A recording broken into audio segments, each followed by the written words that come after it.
And we're live. We're here at State College's Quaker Steak and Lube. It's the Lion Country Kia Goon and Ironhead show, but no Ironhead. Bucanani in here, filling in for Jeff today, but I do have the Goon. How you doing, brother? I'm doing good. Great. Yeah, Great. yeah. Listen, we are happy. I think that everything is fine. You spent a lot of time at the Situation coffee shop normal. today, it seems like. Yeah, I was down at the shoe shop earlier. I got caffeinated. I mean, look, I like many Penn State fans, Goon, and we appreciate you all joining us here, either live on 98.7 The Fox here in Happy Valley or over the internets.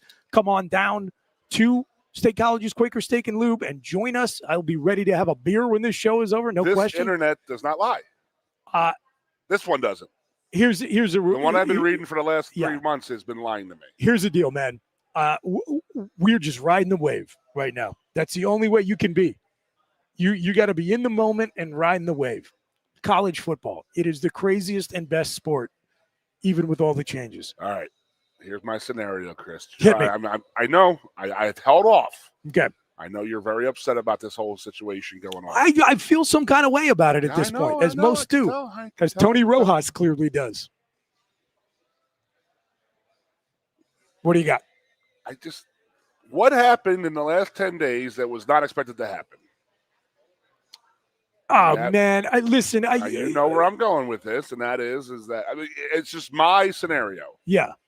But there's also a lot of holes to be shot in this scenario. Okay, so all right. So I can think for sure. I think I know where you're going. Something that nobody saw coming until Bill O'Brien won his last conference game of the year and kicked in some of the craziest tiebreakers I have ever seen. What a fundamentally unserious conference the ACC is. I don't know which broadcaster called it. He said the ACC doomsday scenario that they've been talking about for a while. And it happened. 7-5 Duke. 7-5.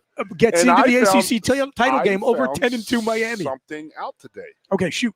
I found something out, and that is that if Duke wins, they're not guaranteed to go to the playoff. No, they probably won't go. I thought that all conference winners get the bid. No. I did not know that until today. Yeah, so the way it works is that it's the 5 highest ranked conference winners. Gotcha. And an 8-5 Duke would not vault up over the CAA champion. Go ahead. I almost dropped the F-bomb. That is not a huge. The line is 2.5.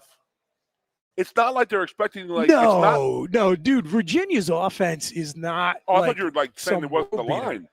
No, I'm saying Duke could win this. No, they absolutely could, because that Virginia offense has been hot and cold all year long, and you put them up against the Manny Diaz coached defense.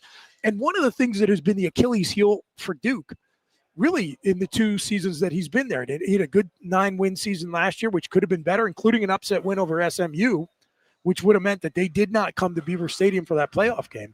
And kind of the same thing in some of their losses this season. Their offense has just been coughing up the ball in these close losses. So, if Duke takes care of the football and they clamp down on that Who's offense, I could see the Blue Devils winning the ACC title. 4.5 right now. Yeah, no question. I thought it was 2.5. Well, even still, I mean, that's not much. That's not a blowout game. No. Then there is a good chance that Duke wins that game.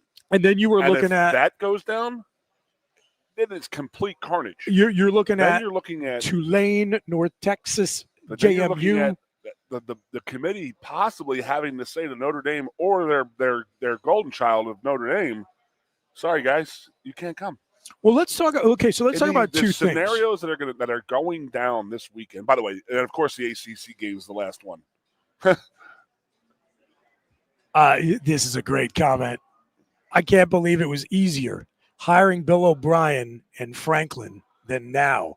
And not only is that true, Goon, I said I think it is entirely possible, and Tony Rojas seems to be backing me up with the way he's talking on the internet today, that the coach who comes in December 2025 is going to walk into a worse, more unstable situation than Bill O'Brien did in January of 2012. Because at least Bill knew who was going to be on his roster. He could meet those guys, get him in his strength and conditioning program, and go through spring ball with those players. They had a chance to play for him before the sanctions came out. Absolutely. Yeah. Correct. So they were like, all right, this guy's pretty cool. This is awesome. If it's Matt Campbell or whomever, he's not even going to know who's on the roster. But wait, let's circle back real quick. So the reason why you brought up the ACC title game at Duke. I think that Manny has long been one of the, if not the guy, or one. That's just my scenario. Yeah. Okay. Yep. And then again, I could sit there and say I could blow out 10 holes in this thing too. So, and that is, has it been Manny the whole time?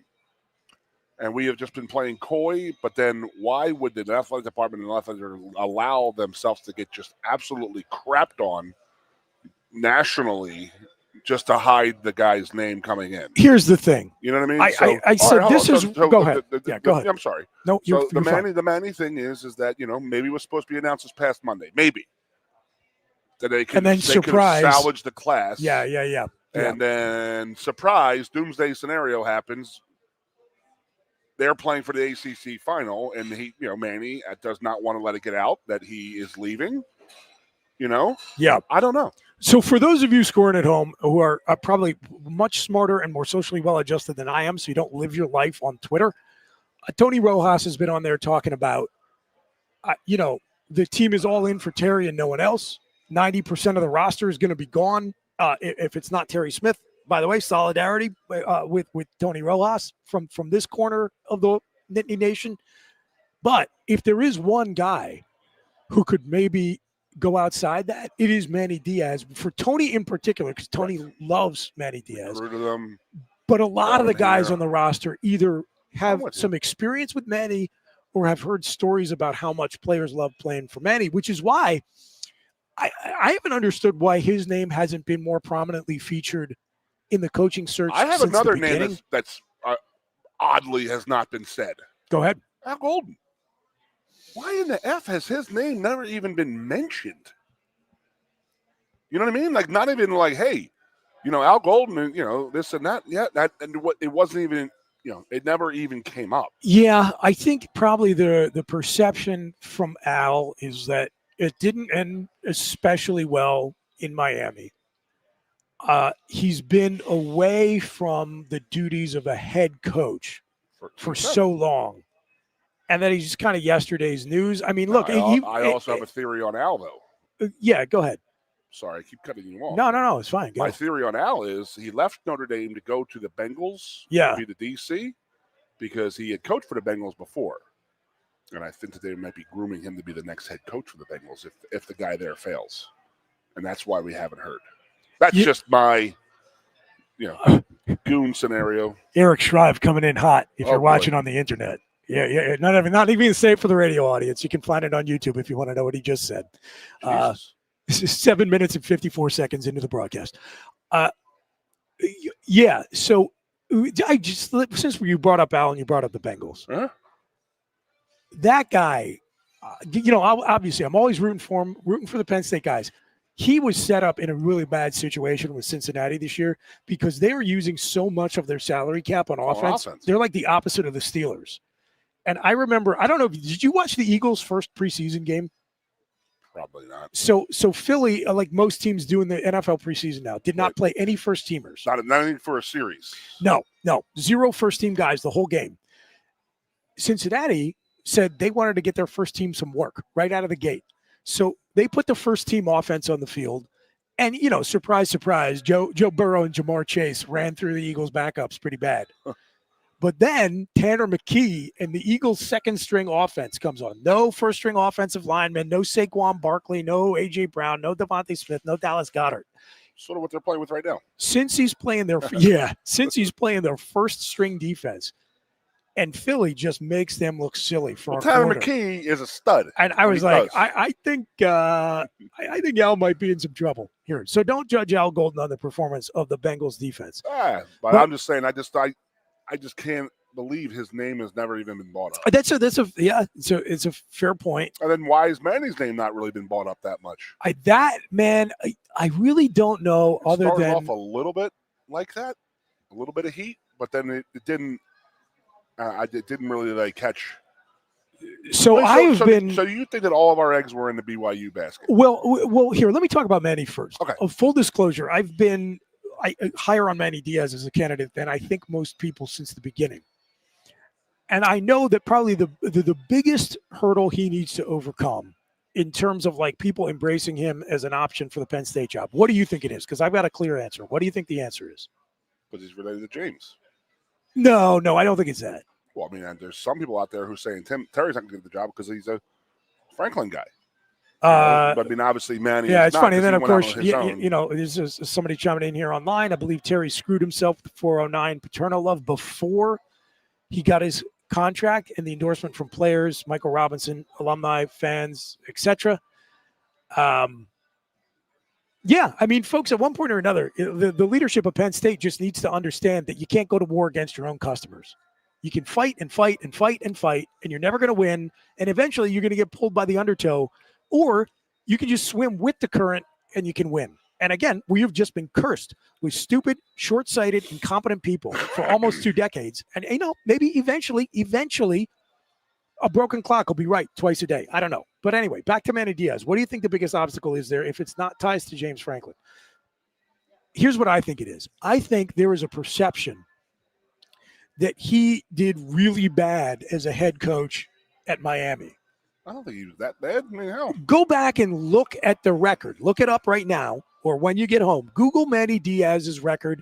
But better than this, go to sports-reference.com and look up Miami's record and look at the 10 years before Manny Diaz got there. Horrendous. It's been pretty much just the same thing or worse. Like Miami, for all the perception, because they were great in the 80s and they had that run in the early 2000s, everybody thinks that's an easy place to win. It's really not. It is not. The stadium's far from campus. There's no students. Yes. Yeah. There's no student like fans. They've been since they joined the ACC. Don't forget that run under God, who was the guy who left to go to the Browns? Butch Davis. Butch Davis. Yeah, and then the dude who followed him. I'm blanking on these Miami coach names. Larry Coker. Larry Coker. Thank you so much. Butch Davis, Larry Coker. Those were Big East teams. Since Miami's gone to the ACC, they've appeared in one and only one ACC championship game in which they got their doors blown off by either Clemson or Florida State. I can't remember which one it was. Clemson, I think. So they've really struggled to win in the ACC. That is a tough place to win in the modern environment. And it is really unfair to Manny Diaz to compare him in his first gig as a head coach, in which he didn't fail abjectly at Miami. He had winning records in 2 out of his 3 seasons. Just he didn't, light the world on fire, to what's going on with Mario Cristobal, because the institutional commitment that Cristobal is benefiting from did not exist for Manny Diaz. It's kind of comparing like Brent Pry versus what's going to be there for James Franklin at Virginia Tech. Manny got replaced by Mario? Yes. Cristobal's been there for how long? I think like 4 years. He's been there that long? Yeah. Holy crap, Ola. So the Manny was here. He came right to Penn State from the Miami firing? Yes. Worked here 2 years? Correct. Took the Duke job. Are you sure Rojas played for him? Yes. Rojas is only a sophomore. He's a junior. Okay. So he had and Tony played as a freshman. Okay. So he had 1 year with him. Yeah. So I think people remember Manny Diaz's tenure at Miami as worse than it was, and it was no worse and in some ways better than a lot of his predecessors had done. And he didn't benefit from, again, Miami finally saying, like, just like Virginia Tech is now doing, saying, like, guys, we got to take this seriously. We got to spend more on football. And he couldn't pay players above the table like Mario Cristobal is able to do. So then you look at his record at Duke, and I mean, again, everybody's like, not lighting the world on fire. Record as a head coach. Duke's a tough place to win. 9 wins in year 1. ACC title berth, even if you kind of backed in because of their goofy tiebreakers or not. And two really good recruiting classes for Duke football. I don't know. I just think the main knock on the guy is his record as a head coach. And to me, I say if you can win at the rate he did at Miami in your first gig, the early or late 2010s, early 2020s, and then you can go to Duke and keep your head above water in football with the resources and fan support that's available at Penn State, a place you know well from having been here, I think he could be fine. I really do. And players love him. They love him. I don't know. We haven't talked about this, but Where did Manny coach before Miami? Yeah. Temple for 17 days when Pat Kraft was the athletic director. Yeah. You know, people have brought Pat Kraft. Do you think that Manny came here under James or Pat brought Manny in? Pat had to approve the hire. You understand what I'm saying, though? Yeah. I think either way. And then, either way. I got Manny in there. I got that whole doomsday scenario happened, so that happened. Here's the thing. And I do want to say this. I think that I'm just trying to be the level-headed one here because I know you're an Italian. The stuff is flying out of your mouth right now. I get it. It's not an insult, by the way. I do not deny it. Or I did not mean to insult you. No, not at all. No, not at all. But, okay, I think that the scenario that, this is not the 80s and the 90s, there is a playoff system now. You can lose 2 games, where back when we were in school and when I was playing, it was you lost one. You lost a game, you were freaking out. Now you can get 2 games. Unless you're Les Miles in 2007. Now you're talking Texas at 3 losses is being talked about getting in. Okay, that's 3 losses on a season. Yeah. Okay, so are we judging this new scenario with our thinking? And I say that because everything has changed now. We still have the scenario in our head that, okay, you lose a game, you're out. Your season's over. It's not over. You can still make the playoffs. We made it last year with 2 losses. Okay? Mm-hmm. Notre Dame, 2 losses. All of that. We need to change that mind thinking. Just like everything else has changed. I mean, you lose a game, you don't go to the playoff and this and that. But, this National Letter of Intent Day, I don't think it's what it used to be. No, it's definitely just think that not. Any of these kids who just signed yesterday to go to some of them will be in the portal in January. When can they join? So I'm not worried about this national letter of intent. That's fluff. That's just hey, let's show our program off, all this and all that. It's all crap.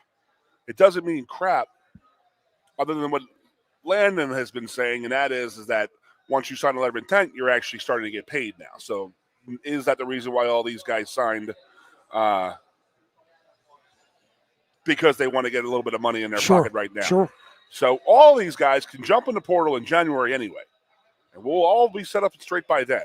So then we can go into the portal and we can go re-recruit these guys. Correct. I'm looking at this kid Sieg from out in Pittsburgh. Now, there's the Sieg family from Bellefonte. Doug was a player coach when I was here. Mm-hmm. He had blew his back out or whatnot when he was playing, so he could not physically play anymore. Yeah, so he was a student assistant, mm-hmm. and I don't know if that's relation. There's not many Siegs. I'll look it up during the break. I think I did. It doesn't say anything about his father playing at Penn State. Listen, I would tell you this. I was happy to see West Virginia. Yeah, I was happy to see him. So he could flip right back to Penn State. Yeah, I was happy to see him and Brown go to West Virginia instead of Virginia Tech. Yes. Because all due respect to West Virginia, those feel like they're going to be flips in a year or two. And by the way, all the kids that are going to run to James Franklin and Virginia Tech, they like to be coddled. They like their asses kissed. I'm not worried about those people at all. No. At this point, if you're choosing James Franklin, that's disqualifying for me wanting you to be at Penn State anyway. We agree on something today, Booch. Yeah, absolutely. One other thing I wanted to say about Manny, too. So, we were just talking about his familiarity with the program. He's been here recently enough that he probably has a pretty good handle on, what would need to be improved. He has that experience of having been here and recruited our footprint for 2 years. And from what I understand, he, like Terry, was somebody who, because of his magnetism, they would bring in, even when he was not the lead recruiter, Manny Diaz would be visiting with offensive recruits. Hey, what's up? How you guys doing? Yeah. Yeah. So I have another scenario for you. Not another scenario, but another thing about Manny. And we'll get to the next. Then we'll get to the next conundrum. Yeah. The Manny thing is that I talk to people in the building and around town and this and that. The small people. Yes. The janitors, the workers, and this and that. Mm-hmm. Absolutely in love with Terry Smith. Yep. Because why? Because Terry was taught, just like I was, by Joseph A. Viterno, that you treat the janitor like the same way you treat the freaking CEO of a company. Yeah. That's the kind of person you are. And that we did not have the scenario I had with a lot of people our guy who just left. The other guy. But yeah. With that being said, every person I have talked to said they absolutely adore Manny Diaz. Same. Absolutely. They absolutely adore him. So, yes, if it's him, awesome. Let's go. Let's roll. I could understand the scenario. I don't understand why Pat would allow himself to get pooped on the way he has. Crazy. You know crazy. what I mean? Like, to me, it's scenario, just like the answers are so obvious to me. I don't know. Whatever. Pat Kraft has more information than I do. Than anyone. That doesn't. As if I'm talking you down a little bit. This is good. That doesn't automatically mean that he's going to make the right decision. All right, I got you. But I can't sit here and say I haven't been in those interviews. I don't know to whom he has spoken. I don't know if he got, just basically used and abused by like Kalen DeBoer's agent or Mike Elko's agent. I don't know. So that's where I'm at too. Then, when I say I could shoot holes in my own scenario, and that would be Manny being the guy the whole time. The scenario is then what the hell were we doing with Sataki? Was there a contract offered to him? That to me is, or was that just like my friend called it? Was that just a red herring? If that is a red herring, it was the stupidest, most unnecessary red herring in the history of red herrings, because all it did was set us up to be mocked nationally for a week. And so I said this on obligatory this week. I said we're basically at one of two scenarios. If Pat ends up being the one making the hire, either there is a rabbit he has waiting to pull out of his hat, and at the very end of this, he will lift the sheet off and there will be revealed this unbelievably complex 4D chess Rube Goldberg of a plan that's more complicated than rescuing Han Solo from Jabba the Hutt, and we'll all be thrilled. Or it'll be a little bit of an underwhelming choice. It'll be like, hey, here's Matt Campbell. He won a lot at Iowa State. Let's all get behind him. And people will be angry for a little bit, and they'll be disappointed that it's not Terry. But eventually we'll all get over it, and we'll get behind that guy, and maybe it'll work out, and maybe it won't. But I don't believe there's any plan. I don't think there was some grand, elaborate scheme that is so double secret probation that we had to pretend to be recruited by and then recruiting and then spurned by the BYU coach. I'm pretty sure that's the case. I'm just saying that's a scenario. I'm the one who said that's a hole I could shoot in my. There is not a 0% chance that is the case, but it's like 0.1%. That we offered was Sataki the man? Was he the guy we went after from the start? I don't know if he was the guy we went after from the start. Not after, but he was. I think we were intrigued. I think we were intrigued. I think the conversations went well because he's a really impressive dude. He's a great coach and a great person, which is the kind of person you want. Coach. Yeah, and the kind of person you want leading Penn State football. I was very concerned about his lack of experience recruiting the East Coast, but I was very intrigued about what could this guy do at Penn State. The word was Sataki was going to come in, do the offense, and then he was going to keep the defensive staff maintained. Yeah. And then there's your East Coast recruiting staff exactly. Yeah. No, I don't. Terry was the key on that one. I do not fault Pat for looking at his options and deciding that Kalani Sataki was the way to go. I don't. Is Sataki a Sexton client? It's hard to tell. According to the internet, he is, but it's like the only really hard evidence, because these guys don't have to disclose that necessarily, especially if they're dealing with a private institution like Brigham Young. If you Google it, that little AI response that Google puts at the top of all the searches now, it says he's a Jimmy Sexton client, but that is like notoriously wrong all the time. So I don't know. I can't say with confidence that he's a Jimmy Sexton client, but he could be. You cannot convince me that there's not some crazy dealing going on with that cat in a pissed off way about how the Franklin thing was handled and maybe how he was handled, because if it's true that Jimmy and James went around Pat's back to get a contract, there's going to be some animosity there between James. And that explains to me, I have said this from the start, it seemed to me that James Franklin had mailed it in the preseason. He was just going through the motions, in my opinion. Look at that team that showed up and played Nebraska and Rutgers. They would have hung 70 points on FIU. Absolutely. That team that played against Michigan State would have humiliated. They would have run the ball down Oregon's throat. Mauled them. Oh, yeah, no question. Listen, I think if the team that showed up to play Indiana was there at the beginning of the season, Penn State has now one loss. That's the old scenario. So somebody said, well, Terry's got, 3 wins? Rutgers, Sparty, and Nebraska. Yep. And they said even James, even if he had checked out, was going to win those games. Now, but does James have the lead against Iowa? Gives it up late. Do they take Indiana the way as far as they did the way he was coaching this year? And the answer is no. Here's the Ohio State. Ohio State is in a different world than stratosphere than us right now. Yeah. Than everybody else in the than almost the whole country. So I'm taking that game out of play. Yep. But agreed. James, the way we're talking, the James that had checked out, and what we had both said, it seemed like he checked out mentally in the preseason. Shout out Tyler Donahue, did a great breakdown on how the carries were split between Nick Singleton and Katron Allen before and after James Franklin's firing, and it was exact inverse. Who was getting more touches? And not only was it evident that Katron Allen needed to be the lead back, but that Nick Singleton wasn't being put in position to succeed with the carries he was getting. So if you look at the second half of the season, yes, Katron was getting more carries because he deserved them. But Nick actually had a much better second half of the season, even touching the ball less than he did in the first 6 games. So, that just speaks to James's attention wandering for whatever reason. I go back to he wants to be everybody's freaking friend. The last guy you're talking about. The last guy we had here wanted to be everybody's freaking buddy. Yeah. You can't have that because you're going to have a Katron Allen and a Singleton who are going to have to, split carries, share them. But you know what? It's probably better off having one guy carry the load more so. And obviously Terry and his crew proved that. And I think you would agree that, feelings get hurt or whatever. But ultimately, for the health of a locker room, what you really want is a coach who's going to reward performance. And you probably understand that if you're not the top performer and somebody's beating you out, like, it's not fun.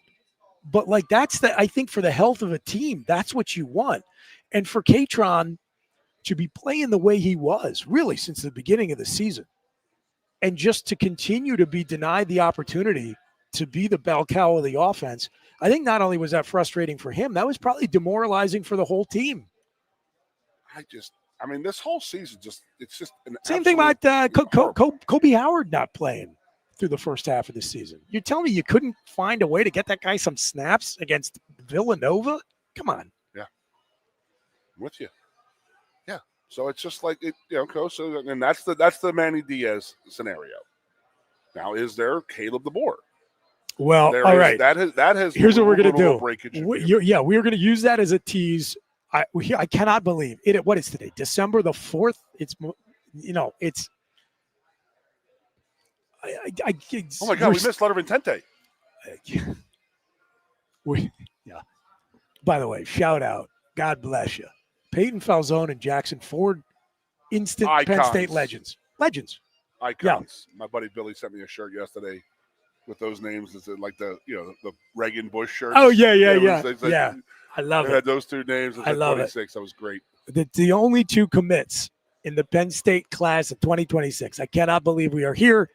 We appreciate you being along for the ride. It's the Lion Country Kia Goon and Ironhead show, live on 98.7 The Fox. We are here at State College's Quaker Steak and Lube. Come on out and join us. We'll be back right after this. This region is known for its winding forest roads and scenic wild beauty. And there's one vehicle that's as rugged as Happy Valley. It's the Kia Telluride from Lion Country Kia.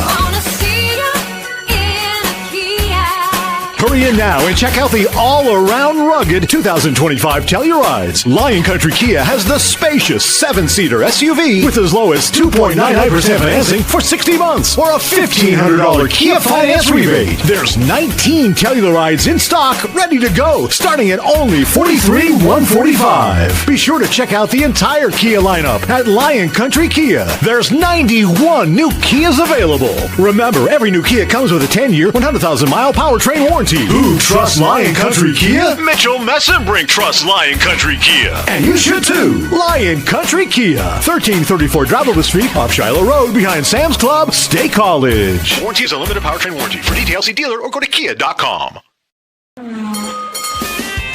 If you love and all kinds of other tempting things. Great times, great food, get to Quaker Steak Lube. Get our Best Wings USA, signature sauces, mouth-watering appetizers, or any of our delicious award-winning lube favorites. Great times, great food, get to Quaker Steak Lube. I'm the Modelo Recruiter, and I'm looking for fans with good hands and great speed. The ones who stay focused and never miss a play. They go the distance on game day, even when their team is away. I'm always watching, always looking to reward more full-time fans. Because football isn't really football without you. Lusk & Associates Sotheby's International Realty proudly presents the introduction of our new State College office at 314 South Borough Street in State College. At Sotheby's International Realty, we advertise locally, nationally, and internationally, bringing the best of advertising and promotion to each and every one of our properties, big or small. Call now.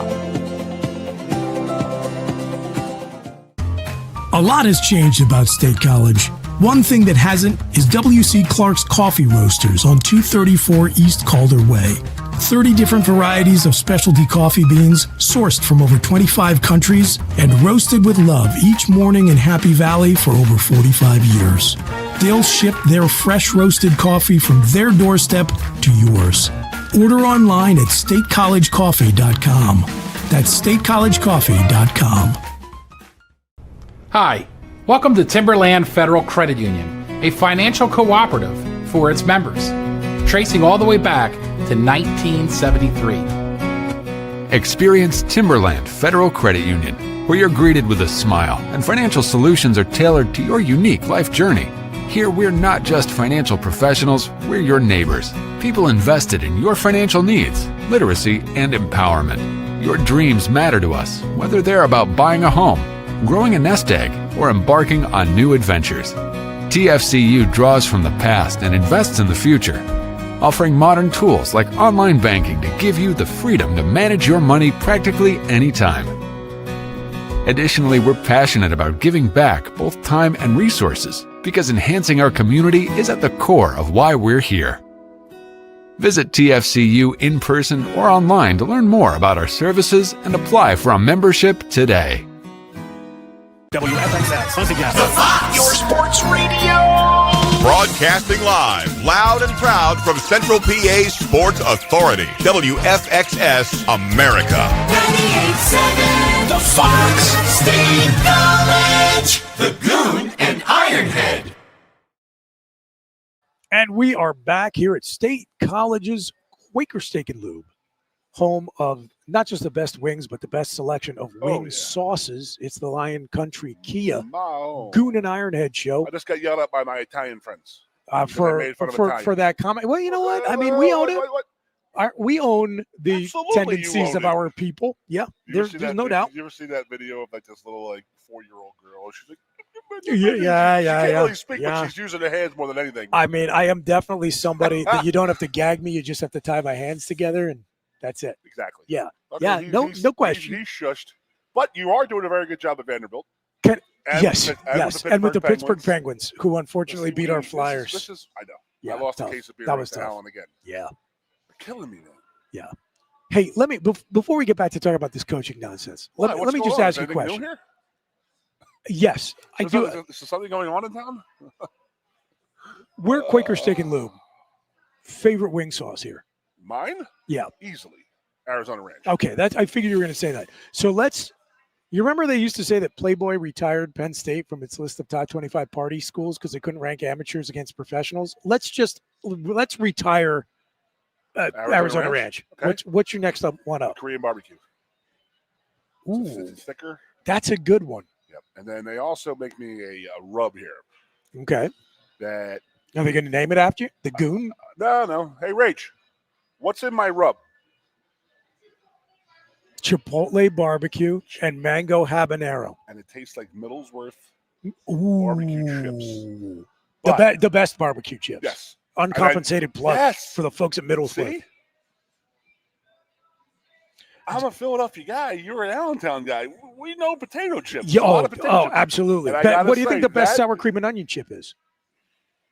Because I have a definitive answer in my head. The old Hers one. Yes, sir. Awesome. Yes, sir. But Hers barbecue chips were amazing. Yeah, too. they were good. They were good. Great with do you with think, as we are trying to lure a head coach candidate here, we're not just going to do the obvious thing and hire Terry Smith?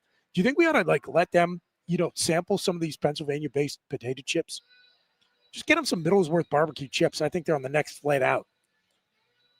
Kalen DeBoer, buddy, you grew up in the Dakotas. You have no idea what you're missing. All right, so let's get into Caleb DeBoer. Yeah, let's do it. You teased it before the break. Grow up in South Dakota. Yeah. Lifelong guy there, coach. So there. importantly, no connection to any traditional football hotbed. And it just makes me, it's incredible.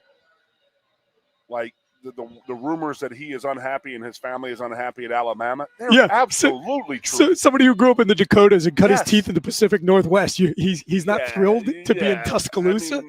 Go figure. Let's look at what they did to Mike Price, for God's sakes. I mean, they set for sure. that man up. Yeah. That was a The Auburn Boosters did the same thing to Brian Harsin. I mean, that's the way it works down there.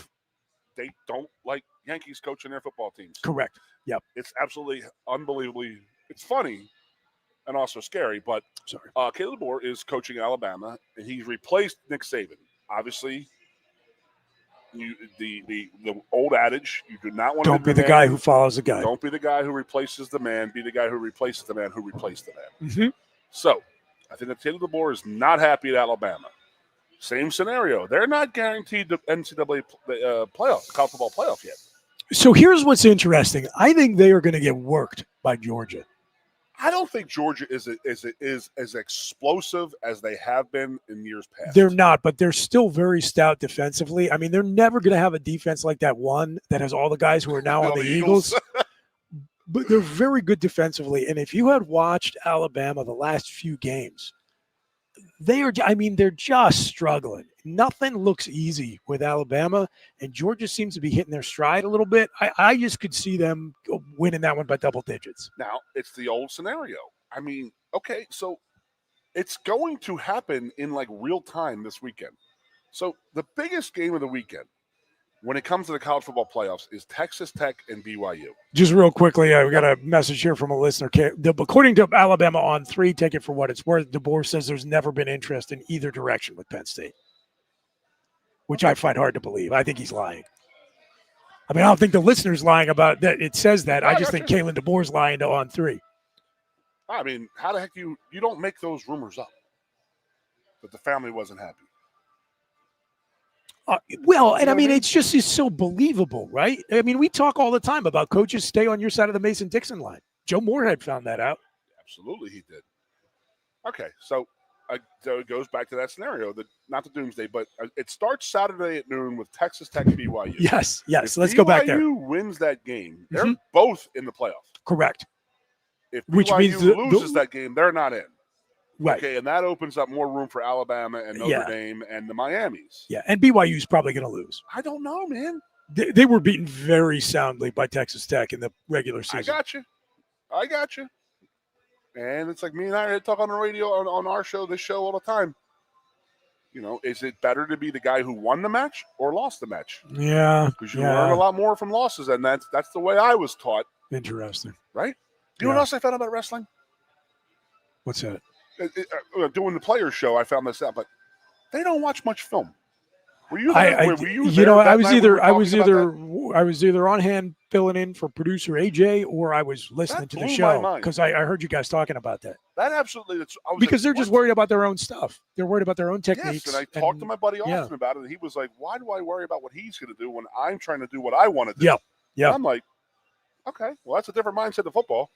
Because it's a lot easier to play football when you know what they're going to do. It's a very different sport, man. I mean, it's that was crazy. Kind of like when people were talking about, culture fit with Kalani Sitake. People were pointing to, hey, Kale has the same background, Mormon from Salt Lake City, and he's fit in really well, and he's done really well. And I said, well, first of all, Kale's 1-1.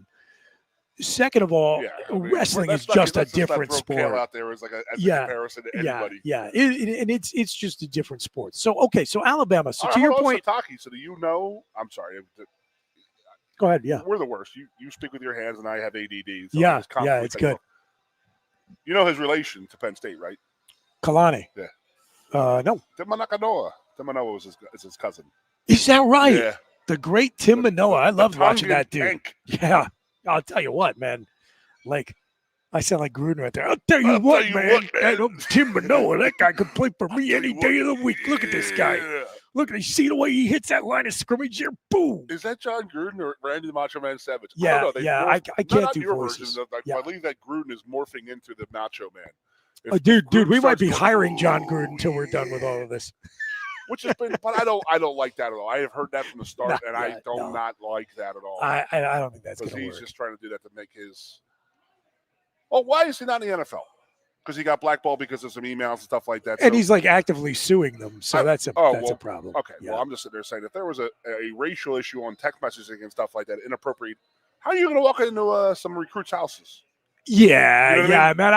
I think there are a lot of problems with the John Gruden thing. I don't want to give that too much oxygen. Let's go back to your point about the Big 12 championship game. Okay, so it starts at noon. If BYU wins, they're currently at 11. Texas Tech is at 4. Yep. Both of those teams will get in. Yeah, Texas Tech will not drop out. They will still be in the top 10. So what that means is the Big 12 takes an additional at-large spot that it wouldn't otherwise. Wouldn't have been Notre Dame or the loser of the SEC game. Now, we got 3 SEC teams in for sure. Correct. A&M. Yes. Georgia. Win, lose, or draw, Georgia's in. Oh, yeah, no doubt. And Ole Miss. Yes. Now, you've been reading all this stuff. Like, they negated Florida State from going to the playoff last year because of the quarterback getting hurt. And Yeah, 2 years ago. Are they going to negate Ole Miss because they don't have a staff? I think there was some speculation that they would do that. And if I had to guess, which we don't know because they don't live stream the committee meetings, I think it was discussed. If you go back 2 weeks ago when they're talking to the committee spokesperson, whose name is escaping me, and he did the most ridiculous thing I've ever seen someone in a serious position do on live television, like the 6'7" meme. Like while he's discussing this thing that affects like hundreds of kids' futures and millions of dollars, he does the 6'7" meme. Really, definitely, so you know, makes me feel confident in the seriousness of these people. Definitely have a young daughter. Yes, yeah, absolutely. So, because I actually have had to ask, what the? It means nothing. I know. Yeah, it means nothing. 6'7". But does it? Is it just like our that's coaching the search? That's the yes. Just been a red herring all around. It is just There's absurdist. a deep meaning to 6'7". We just don't know it. No, it's like our coaching search in that it's absurdist and futile. So BYU when he was asked about, when he was asked about would you drop Ole Miss, he was like super cagey about it, which to me said, I'm like, they're going to do it. They're going to drop him out if Lane leaves. And I just think the bad publicity around that was so bad. For a week, they were like, "Yeah, we just can't do it. We can't do it." I was going to say, if that happens, the SEC. So to your point, 3 SEC teams: Georgia, A&M, Ole Miss. Alabama getting in might not be getting in, right? They're the 3 teams, so they're looking for a 4th team. Or is there a 5th? Vanderbilt's the 5th one trying to get in. Texas and Vanderbilt, neither one are getting in. Texas doesn't deserve to. With 3 losses, you had your chances. It's like Michigan defending the M Saturday. So Alabama's lost the game. You had 60 minutes to defend that freaking thing. Right. Go to your locker room. So Alabama's on the bubble. If they lose the SEC championship game and BYU wins over Texas Tech in the Big 12 championship, either Alabama or Notre Dame are getting dropped. Well, here's the thing. The scenario right there is Miami's automatically going then. Yes, I think Miami is in. I really do. Right now. I think Miami will get in over Notre Dame. No way. I think they are a spot apart in the rankings, so they can favor I'm telling you, the head-to-head. Nope. That's my guess. See, I've been saying this for 15 years now. Whenever all the coaches vote, the SEC understands how they have to rank their teams as high as they possibly can. There's no other reason why Miami or Notre Dame dropped in a poll this week. They dropped. They won by 20-some points over Stanford. Yeah. By the way, I know you're a busy guy today. Yeah. You see what Vanderbilt was trying to do? Were they trying to schedule a game? They were trying to get a game this weekend. Yeah, I didn't know if that was real or not. Well, yeah. I mean, hate the internet, dude. Yeah, it does seem like. First of all, why not? Do you remember back during COVID, BYU and Coastal Carolina put a game together in like 72 hours? Well, it was because of BYU, right? It was because of BYU. Well, what do you mean? It was it a COVID game or something like that? Yeah. It was like in the COVID year. I think it was BYU. I think that they just no, they didn't have anybody to play. Coastal was ranked. Yes. BYU was ranked, and they're like, "Hey guys, what if we just play a game?" And they did it. Okay, so it was. So BYU. it can be done. Yes. Okay. Yes, it can be done. So I actually kind of like that idea. But championship weekend is kind of pointless as it is. Like, how long did they think about let them that? play. How long before did they think about that? Oh, I think championship weekend is going to transform significantly in the next few years. No, I'm saying that switch up because you got to have. Well, and that's what I'm saying. It's going to become play-in games. I mean, now it's probably Just too make late. It 20 freaking 4 teams, and let's get a little. But then it's the same thing. You could have played it. People from 25 to 30 are going to be. Why are we in? I'm not for teams, you know what I mean? I'm not for expanding the field any further You just beyond said playing 12. games. In terms of these at-large bids we're talking about, I would rather see the teams. I would rather see teams like Miami, Notre Dame, A&M, Ole Miss. Whatever. Make them play games that they're either like they're earning their way to home field advantage, or they are playing their way into. You do or do not get an at-large bid. But I mean, again, there's all kinds of complexities with the number of games you're making the kids play. So I don't know, but all I know is school anymore. What's that? Before it used to be school, like, well, they're going to miss too much school, and you're like, really? Yeah, I mean, I think you're going to use that argument with basketball players. Yeah, miss a month of school. Yeah, and here's somebody, one of our listeners, saying Tulane and JMU don't belong in the playoffs. They are outmatched. That is the truth. Just like yeah, there's no doubt. But you cannot just decline that. Look at this, by the way, real quickly. Another comment.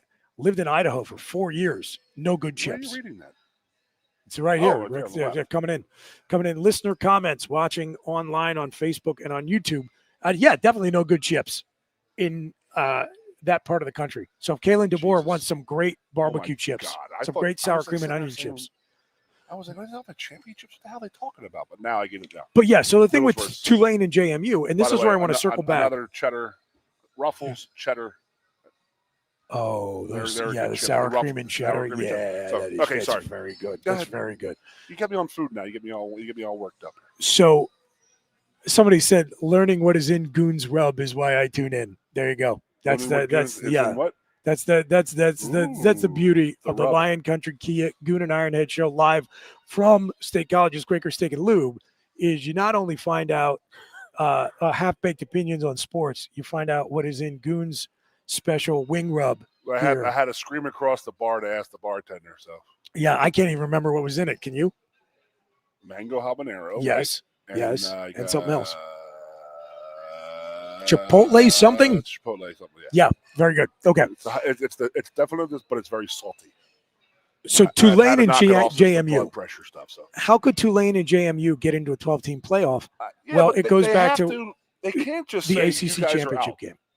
Like there's no chance for you guys to get in this playoff. They have to have one spot for that crew. But people are, I think people are going to listen to this and they're going to go, whoa.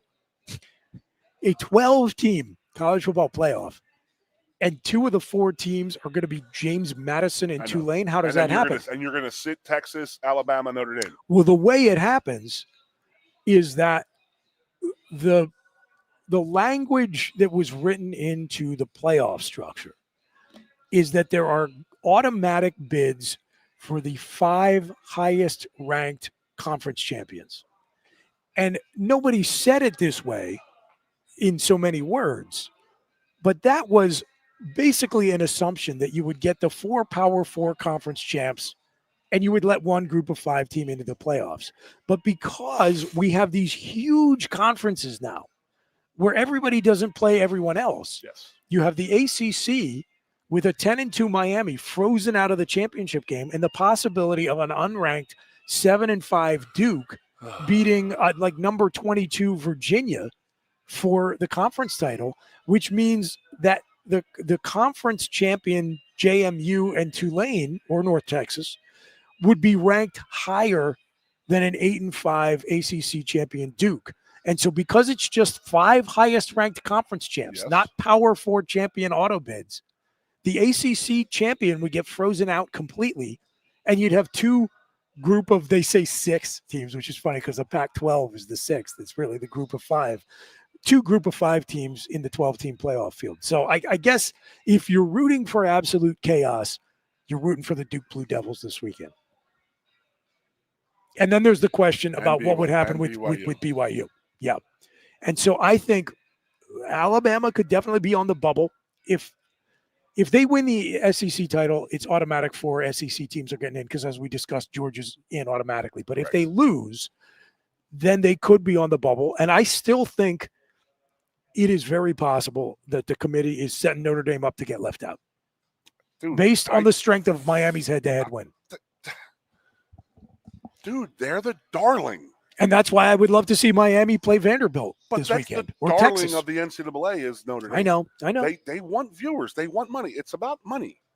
It's not about what's right. You know that when it comes to Notre Dame and this crap. They're going to find a way to get – I mean, if it comes down to Notre Dame and Miami, Notre Dame will go.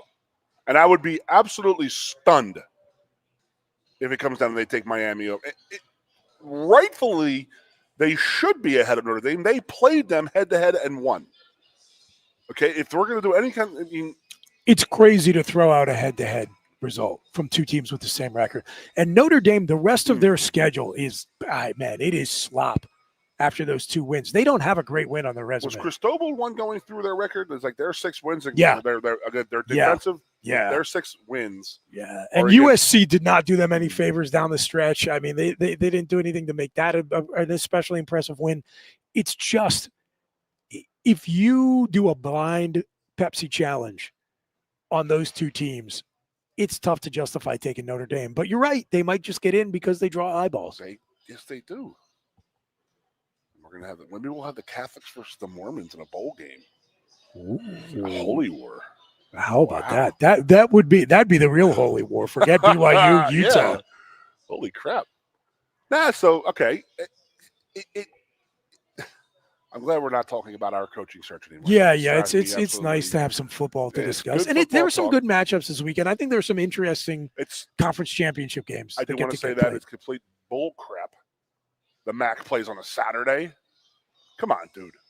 You got to play that on like a Tuesday night. Tuesday or Wednesday. Yeah, I agree wholeheartedly. Come on, man. Like, it's MACtion, baby. The MAC championship game should have been last night. Yeah, no doubt. Everybody's sitting there on Wednesday. I love that, by the way. Yeah. I think that's the early game on Saturday. Miami versus Western Michigan. You know what I miss? Friday night is... I miss the Friday night Pac-12 championship game. That was always fun. Those were some good games.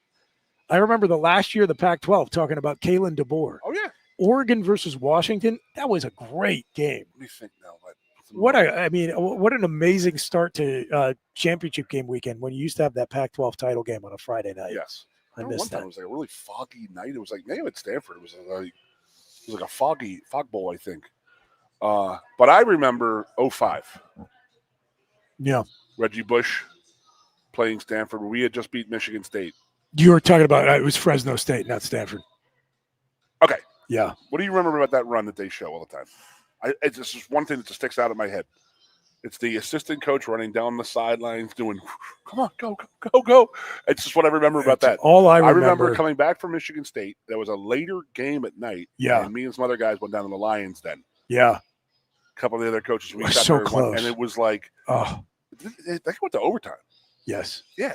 Yeah. So it was like well past 2:00 in the morning. And it was like, we're not closing. I'm like, you better not be closing. Yeah. Yeah, we had just got we had gotten back from East Lansing. We were staying at my buddy's place in Toledo, and so we were watching that game. And Reggie Bush just could not be stopped. And that was the thing. If they lost that game, we would. We were in the national title game. Yeah. You ever think about that? People always like, "Oh, the 2 seconds." I think about it all the time. 2 seconds to get Michigan, this and that. I'm like, no. It had nothing. That had no impact on it whatsoever. None. You were talking earlier about Notre Dame and how they you remember 93 how they got screwed? Speaking of head-to-head? Are you talking about when they beat Florida State but then lost to Boston College? And then it comes out in the national title and they give it to Florida State. Like, Yeah. they played head-to-head. Too bad. Like, I'm not a Notre Dame person, but I would be furious. And I say that all the time when they sit there and say, well, the 94 team got screwed. I said, so did the 93 Notre Dame team. Yeah. I had 2 friends on that team. You're saying that could have been a split title also at the very least? Yeah. But they were all worried about Bobby. And then they were like, oh, we have too many split titles recently. Well, then Michigan, they got to get one, though. And back then, there was probably still more regard for a head-to-head matchup.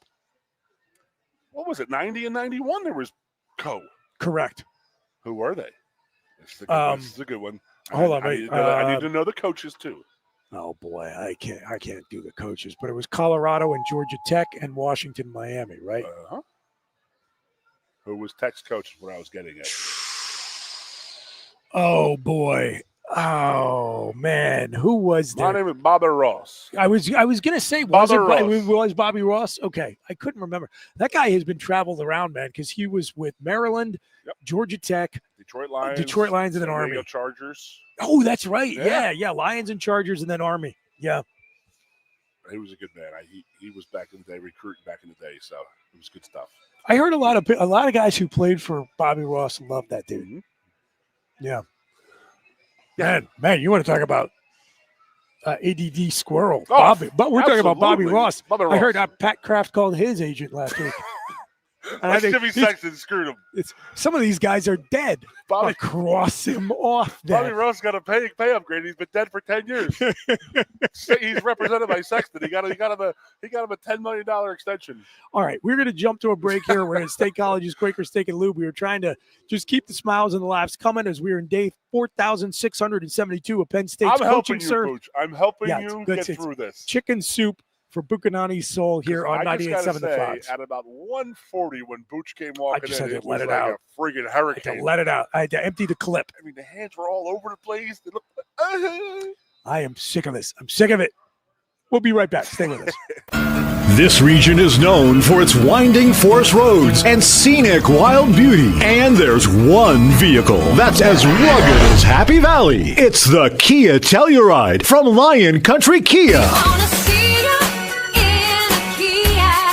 Hurry in now and check out the all-around rugged 2025 Tellurides. Lion Country Kia has the spacious 7-seater SUV with as low as 2.99% financing for 60 months or a $1,500 Kia finance rebate. There's 19 Tellurides in stock ready to go, starting at only $43,145. Be sure to check out the entire Kia lineup at Lion Country Kia. There's 91 new Kias available. Remember, every new Kia comes with a 10-year, 100,000-mile powertrain warranty. Who trusts Lion Country Kia? Mitchell Messenbrink trusts Lion Country Kia. And you should too. Lion Country Kia. 1334 Driveover Street off Shiloh Road behind Sam's Club, State College. Warranty is a limited powertrain warranty. For details, see dealer or go to kia.com. If you love wings, if you love rings, and all kinds of other tempting things, great times, great food, get to Quaker Steak and Lube. Get our Best Wings USA, signature sauces, mouth-watering appetizers, or any of our delicious award-winning lube favorites. Great times, great food, get to Quaker Steak and Lube. I'm the Modelo Recruiter, and I'm looking for fans with good hands and great speed. The ones who stay focused and never miss a play. They go the distance on game day, even when their team is away. I'm always watching, always looking to reward more full-time fans. Because football isn't really football without you. Lusk & Associates Sotheby's International Realty proudly presents the introduction of our new State College office at 314 South Borough Street in State College. At Sotheby's International Realty, we advertise locally, nationally, and internationally, bringing the best of advertising and promotion to each and every one of our properties, big or small. Call now. A lot has changed about State College. One thing that hasn't is W.C. Clark's Coffee Roasters on 234 East Calder Way.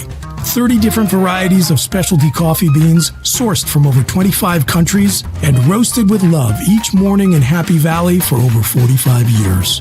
They'll ship their fresh roasted coffee from their doorstep to yours. Order online at statecollegecoffee.com. That's statecollegecoffee.com.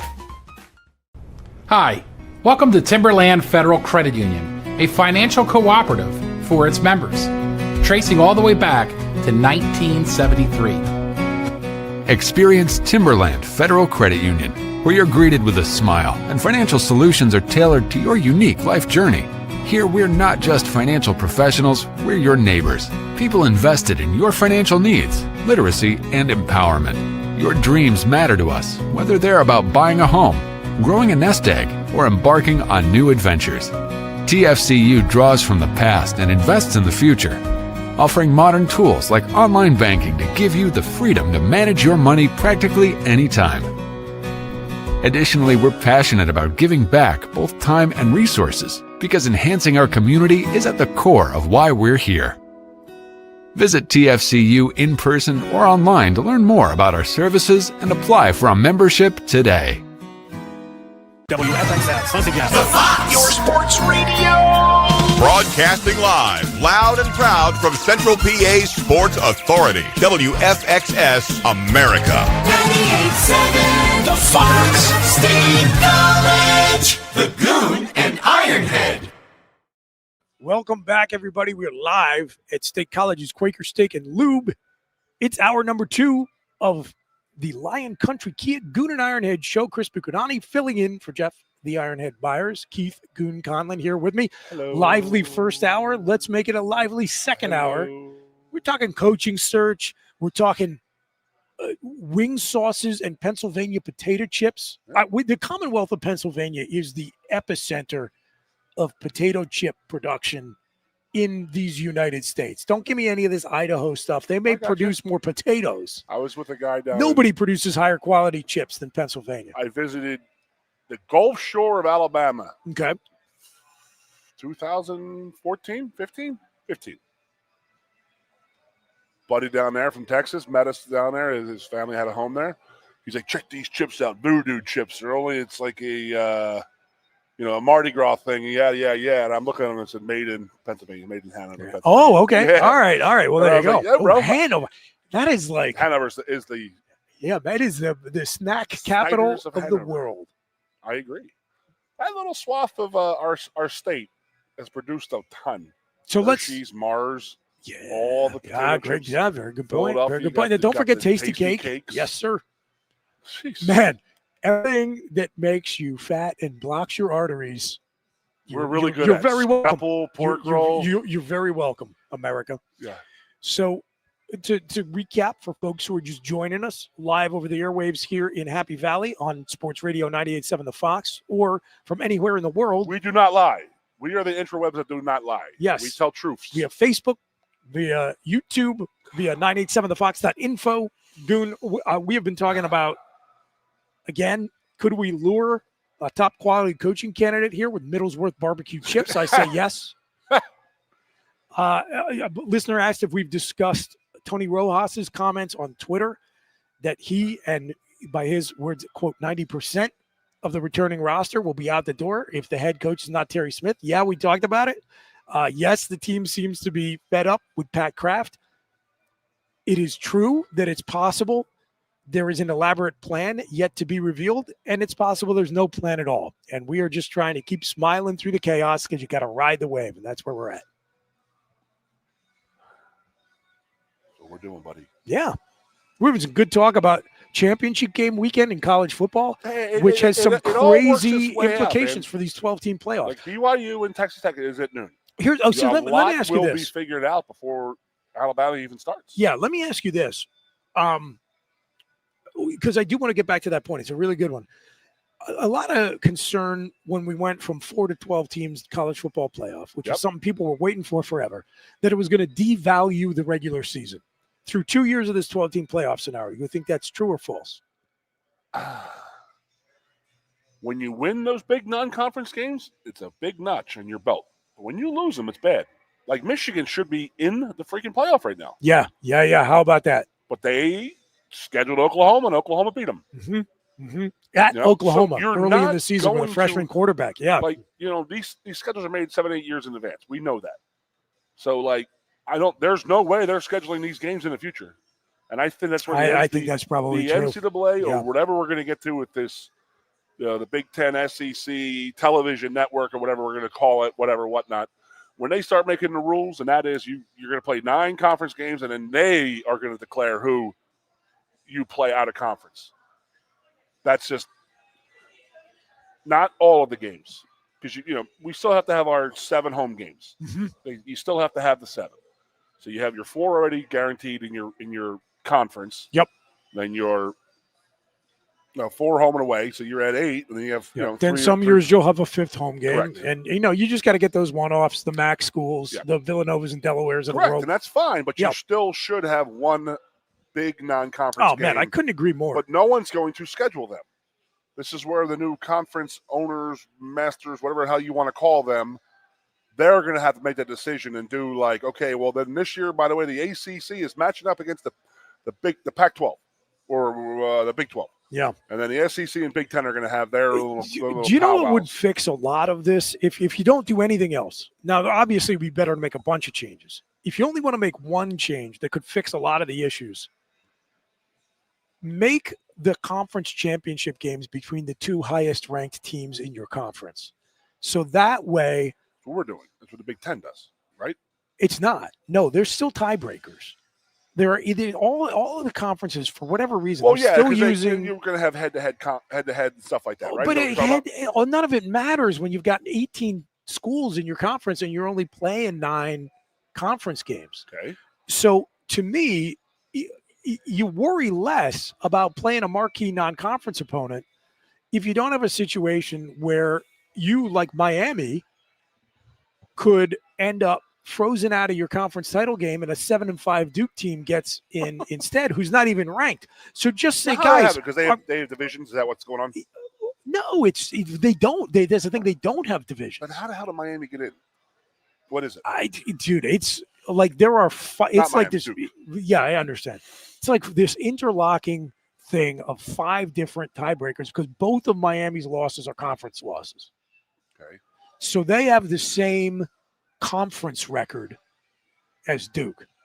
Right. And Duke, because Duke's this is such and such loss, and you lost to this team, and they lost to that team, and we get down to the 5th tiebreaker, and Miami gets frozen out. If you just said, guys, our conferences are too big, our conference title game is between the 2 highest-ranked teams in the conference, period, you would save some of these problems, and you wouldn't have to worry about Duke wins the title and your league gets no teams into the playoff, which could happen if Notre Dame gets in over Miami. But it could happen if Duke wins and nobody goes from the ACC. That's what I'm saying. Yeah. Nobody goes. Right. So Notre Dame gets in over Miami and could Duke you wins, imagine the ACC has no team in the playoff. How much of a if Duke wins this weekend and then there's no ACC team in the playoffs, the financial aspect, the angle of their profit sharing, the ACC might go under. Think about that. You're going to lose $20 million because of one game. Yeah. The first round, I think each team gets because $5 or $10 because of a goofy tiebreaker. Yeah. That put a 7-5 team in your conference title game. You just can't do it. The conferences are too big. Now that I'm I think conference title weekend. If I was a gambling man, I would put everything I antiquated on UVA because the ACC the refs are going to be like, hey guys, they will not allow that. You saw holding on that play, right? that was clearly DPI. There was a coach on the sideline. That's not to be there. Yeah. Unsportsmanlike conduct. Sorry, guys. Yeah, I think that's probably right. Yeah. I think that's right. Wow, that's crazy to think about. Your scenario is right. The 2 top teams are top-rated teams. I mean, every team is rated in this country. Duke isn't even in the top 40. They're not. I think Miami. I think Manny's doing a good job down there. He's got a good recruiting class. He's got a great quarterback at Darian Mensah. They don't belong in the conference championship game. That's preposterous. And so as much as I appreciate he's got a politic for his own team and his own school, for him to say they should go to the playoffs because they're a conference champion, that's nuts. That's nuts. It's a 12-team playoff. They don't belong. You brought up a great point that our listeners may not be aware of, and they missed the first hour. I want to repeat it, that at noon on Saturday, BYU is going to play Texas Tech. And a good reason to watch that, other than you maybe want to check out the one who got away, is that if BYU pulls the upset over Texas Tech, they're 11th right now. Texas Tech is 4th. Both those schools are going to the playoffs. Meaning Texas Tech is win, lose, or draw. They're in the playoffs. Yes. They're already in. But BYU has to win to BYU has to win the conference to get And if they were to win, even though, they're double-digit underdogs. 12.5. They got walloped by Texas Tech in the regular season. Were they to pull off the W, they would bully their way into the playoffs, and then Alabama would be playing for their playoff lives versus Georgia. They have to win versus Georgia. Yeah. Do you think that then Georgia just rolls over and says, hey? You think it's another one of the, like we just talked about dude. the ACC? Yeah. Like, hey, if Alabama wins this game, we're both in. There's going to be the commissioner's office makes a call. Like, there was holding on that play. Hey, Kirby, pull the starters. Yeah, I don't know. I don't know. That looked like an illegal formation to me, guys. I don't know. Pick a butt playing quarterback for Georgia in the second half. Like, we're going to play the first half really all out, and then the second half we're just going to lay down.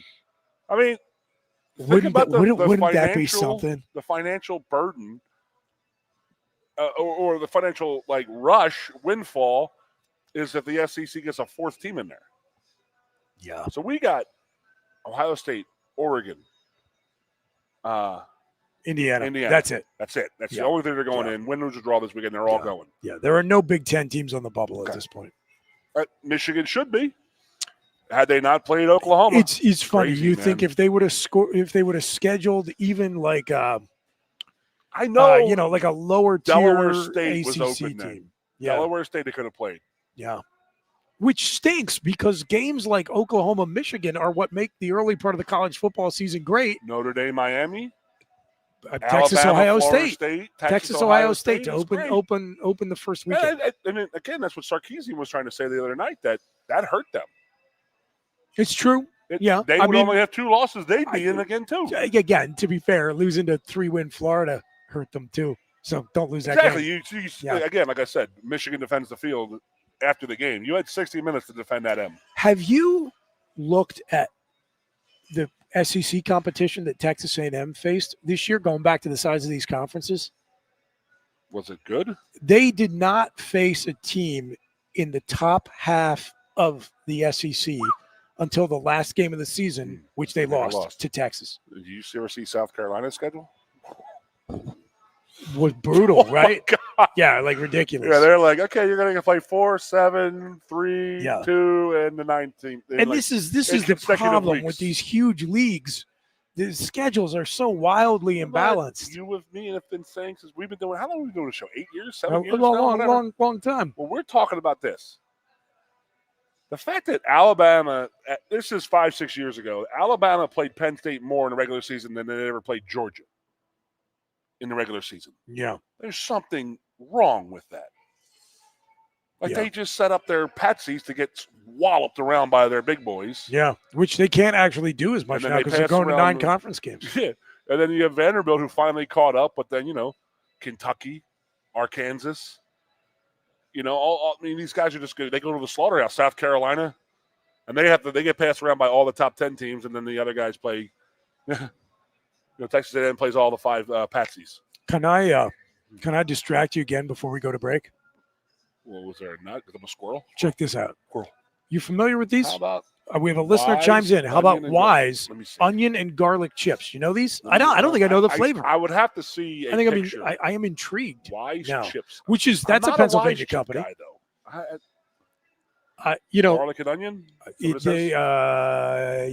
Onion and garlic. Yeah, we're looking into it right now. We appreciate the tip from our online viewing audience here on the Lion Country Kia Goon and Ironhead show. We're live on Sports Radio 98.7 The Fox in Happy Valley. We are at State College's Quaker Steak and Lube. It is day 7,251 of Penn State's head coaching search. And it's I guess a lot of talk about Matt Campbell, which we will look into more as we go to break. You're the first person I heard that name come from, so you know. I mean, I don't think I've ever had these because I'm looking at the bag. I don't recognize it, no. But we're going to look into it. And we're going to look into what might be going on with Penn State's head coaching search. We're going to a break. Don't you go anywhere. Yep. We're live at State College's Quaker Steak and Lube. It's the Lion Country Kia Goon and Ironhead show. We'll be right back. This region is known for its winding forest roads and scenic wild beauty. And there's one vehicle that's as rugged as Happy Valley. It's the Kia Telluride from Lion Country Kia. Hurry in now and check out the all-around rugged 2025 Tellurides. Lion Country Kia has the spacious 7-seater SUV with as low as 2.99% financing for 60 months or a $1,500 Kia finance rebate. There's 19 Tellurides in stock ready to go, starting at only $43,145. Be sure to check out the entire Kia lineup at Lion Country Kia. There's 91 new Kias available. Remember, every new Kia comes with a 10-year, 100,000-mile powertrain warranty. Who trusts Lion Country Kia? Mitchell Messenbrink trusts Lion Country Kia. And you should too. Lion Country Kia. 1334 Dryville Street, off Shiloh Road, behind Sam's Club, State College. Warranty is a limited powertrain warranty. For details, see dealer or go to kia.com. If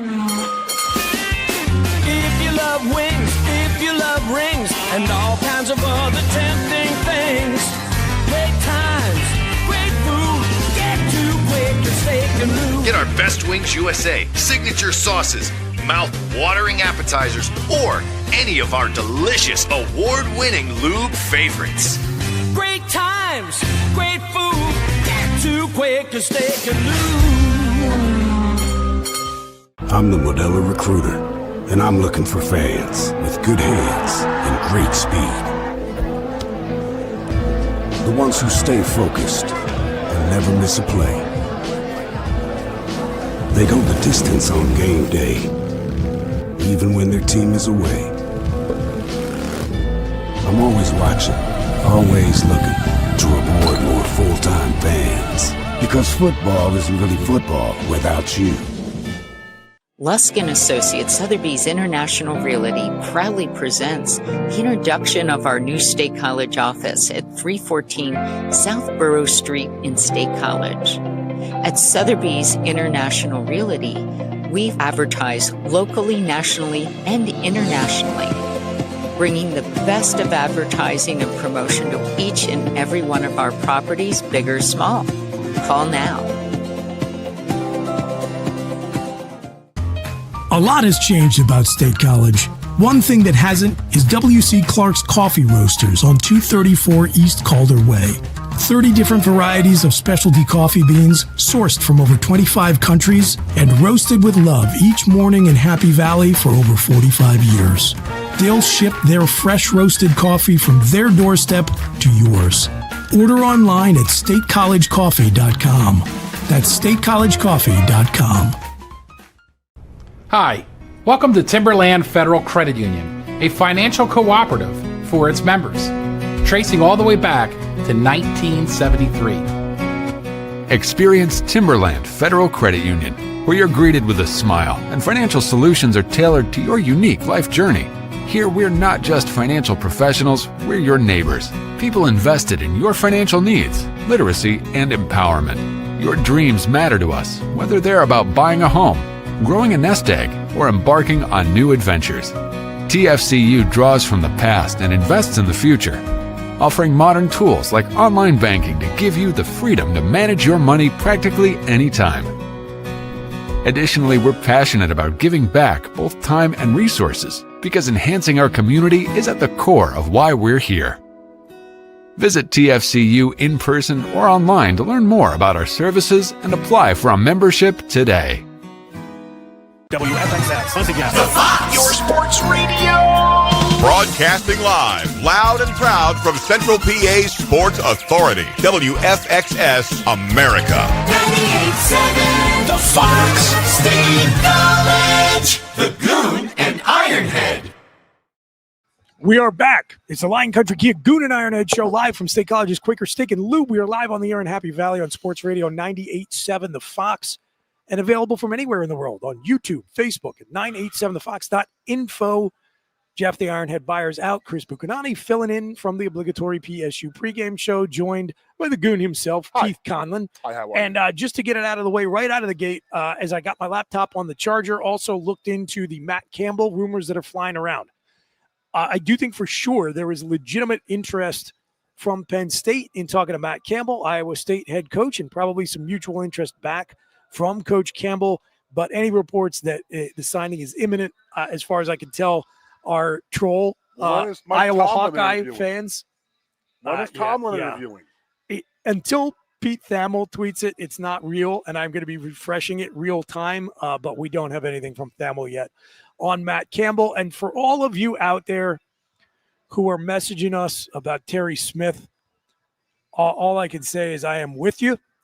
And my advice is that you should prepare yourself, as I have, to be disappointed. Did you hear the question I asked Ironhead the other day? What's that? How many coaches have we hired for Penn State football that were Penn State grads? Never had one since 1950. Since he was Dick Harlow, I think is. I didn't expect you to have the answer. Jesus, that's unbelievable. It's okay, Rain. Yeah, I teach a class on this. Rain so, Man, what's up? Yeah, and there was one before him, but I actually can't remember that guy's name. Well, Hugo Bezdenick. It was not Hugo Bezdenick. Is not Hugo. No, but I was just like, it was just like somebody was like, well, how can you go? I mean, we hired 3 straight Brown guys. And the only 2 guys we had interims were. What I'm saying. I think we should just hire the Brown head coach. Don't you think? We've already said it. We're going to cut the scenario out and just cut the head off and just go to Brown and say, yeah, let's go. You're the new Penn State coach. Wait, what? Excuse me? Our 2 interim coaches were both alum, Scrap and Terry. But the other 4 guys are non-Penn State grads. So I don't see like that, everybody's like, oh, you're going to hire Penn State, No, you don't. No, you don't. But no, you don't. I love what Terry did and is doing in regards to, listen, I'm a proud Penn State dude, and you know this. Mm-hmm. I want one thing. I don't want showmanship. I want a team to leave Beaver Stadium or wake up the next morning and say, Jesus, God, I'm sore. You played a tough freaking team. You play tough football. You don't need to dance around. You don't need to jump around and this and that. But I don't know if those days are over. Let me just say all this. around. Like, you know what on my horse. On my little soapbox here a little bit now. I just can't stand. There's nothing new in sports. It's like if people see it on television, oh, that's pretty cool, and they go and do the same thing. It's like, dude, what are you doing? Go do your own thing. Like the coaches walking out with the players all, arm in arm and stuff like that. Like, come on, man. Like now everybody does that. It's like NCAA basketball tournament. When you win a basketball game, you have to destroy the locker room with water. Like everybody does that because it looked pretty cool the one time it happened like 8 years ago. So now it happens every game. Yeah. And then they do the sticker of the team of the bowl game or the advancement in the tournament. They have a big thing for that. It's just like there's nothing new. Like I just want to go back to where it was. Am I the crudging old man that I'm pissed off that guys are making millions of dollars? Absolutely not. I mean, you've heard me say this a billion times. Yeah. I'm so happy for these guys, but they still got to perform. And then you were the one who got me on this one.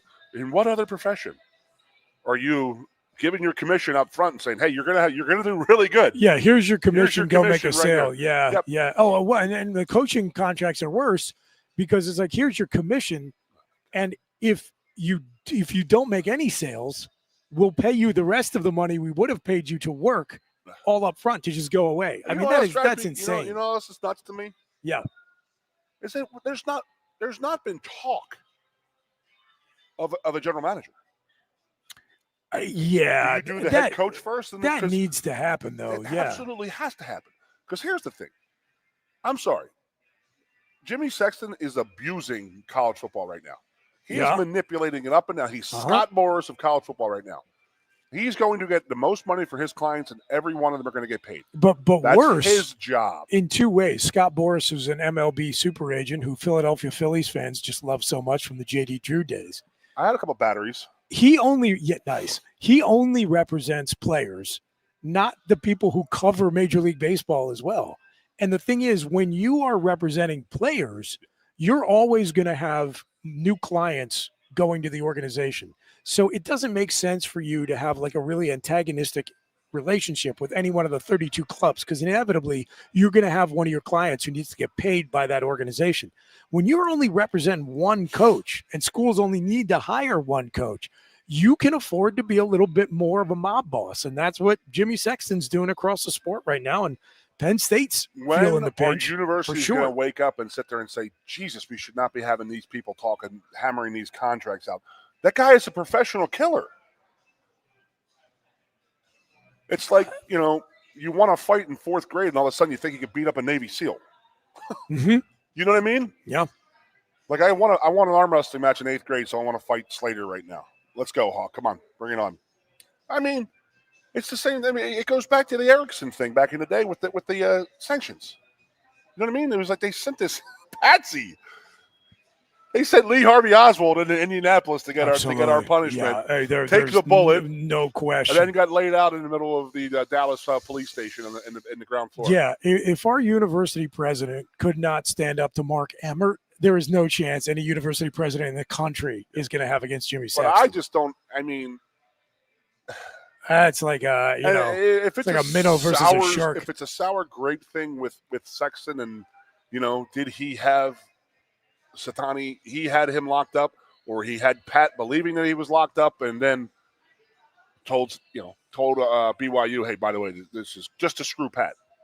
Because I think it's not a Penn State thing. I think he has animosity towards Pat. Mm-hmm. But again, we're reading this off the internet, so who knows? Who the hell knows what's true? Now, if that's true, there is one way Penn State could get out of his crosshairs, and I'll just leave it at that.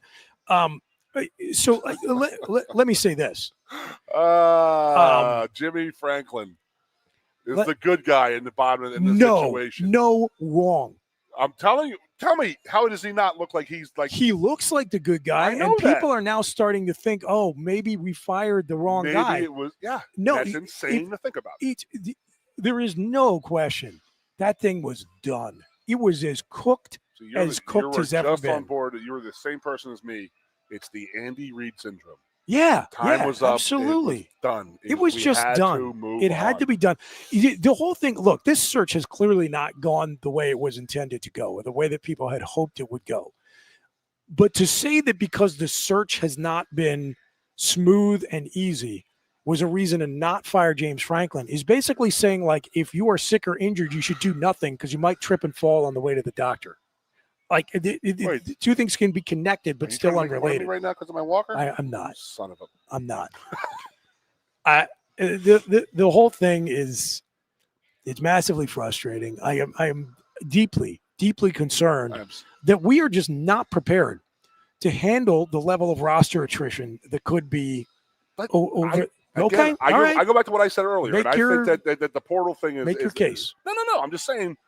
This national letter of intent day and then losing. We were going to lose 31 guys anyway, seniors.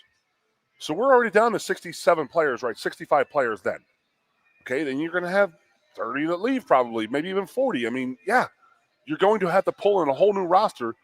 Now, are you hearing yourself? I understand I know exactly. I mean, we're going to have to go out and recruit 70 players. I understand, yes, but coach-wise, what are they bringing in? I don't know if you've had a look at. Are you relegated to bringing in a college football coach because we need to bring some of their players in? You know what I mean? I mean, people have been saying Joe Brady's name since day one. Joe Brady's not bringing anything to the table. He's not bringing Josh Allen. He's not bringing Josh Allen to play. He doesn't have any eligibility remaining. Yeah. I mean, and that, look, that is why. That was a pretty good one. Sorry? Are you listening to yourself? It's only 65 something players you got to replace. Yeah. You can't hire a guy on the basis of we have already violently screwed the pooch on our coaching search, so we're going to lose 40 guys. So now we need you to be able to bring 40 in. Like, that can't be the reason why you hire a new football coach. Here's $13 million. Just like, by the way, it's not bring 40 players with you. Well, and just like your ability to retain 40 players is not a reason to hire Terry Smith. It's a data point to consider. It's not, you can't make these decisions emotionally or based on what makes sense for the next 6 months. It's got to be a smarter, more long-term decision. Chris, gun to head. Yeah. Why has Rich Terry not been? Why has Terry not been hired, in your opinion? Well, you think?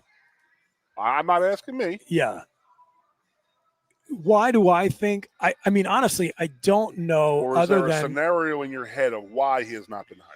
I believe, if I had to guess, it's because I think Pat Kraft is fixated on, number one, an obsession with a splash hire, quote unquote, and number two, that he must hire someone with head coaching experience, which, by the way, would be then consistent with the reports that we were lukewarm at best with guys like Brian Hartline and Will Stein. He was not offered. So that's my thinking. And I also think Pat, I mean, again, I'm not going to get into what I perceive to be his character traits that would contribute to this, but I don't think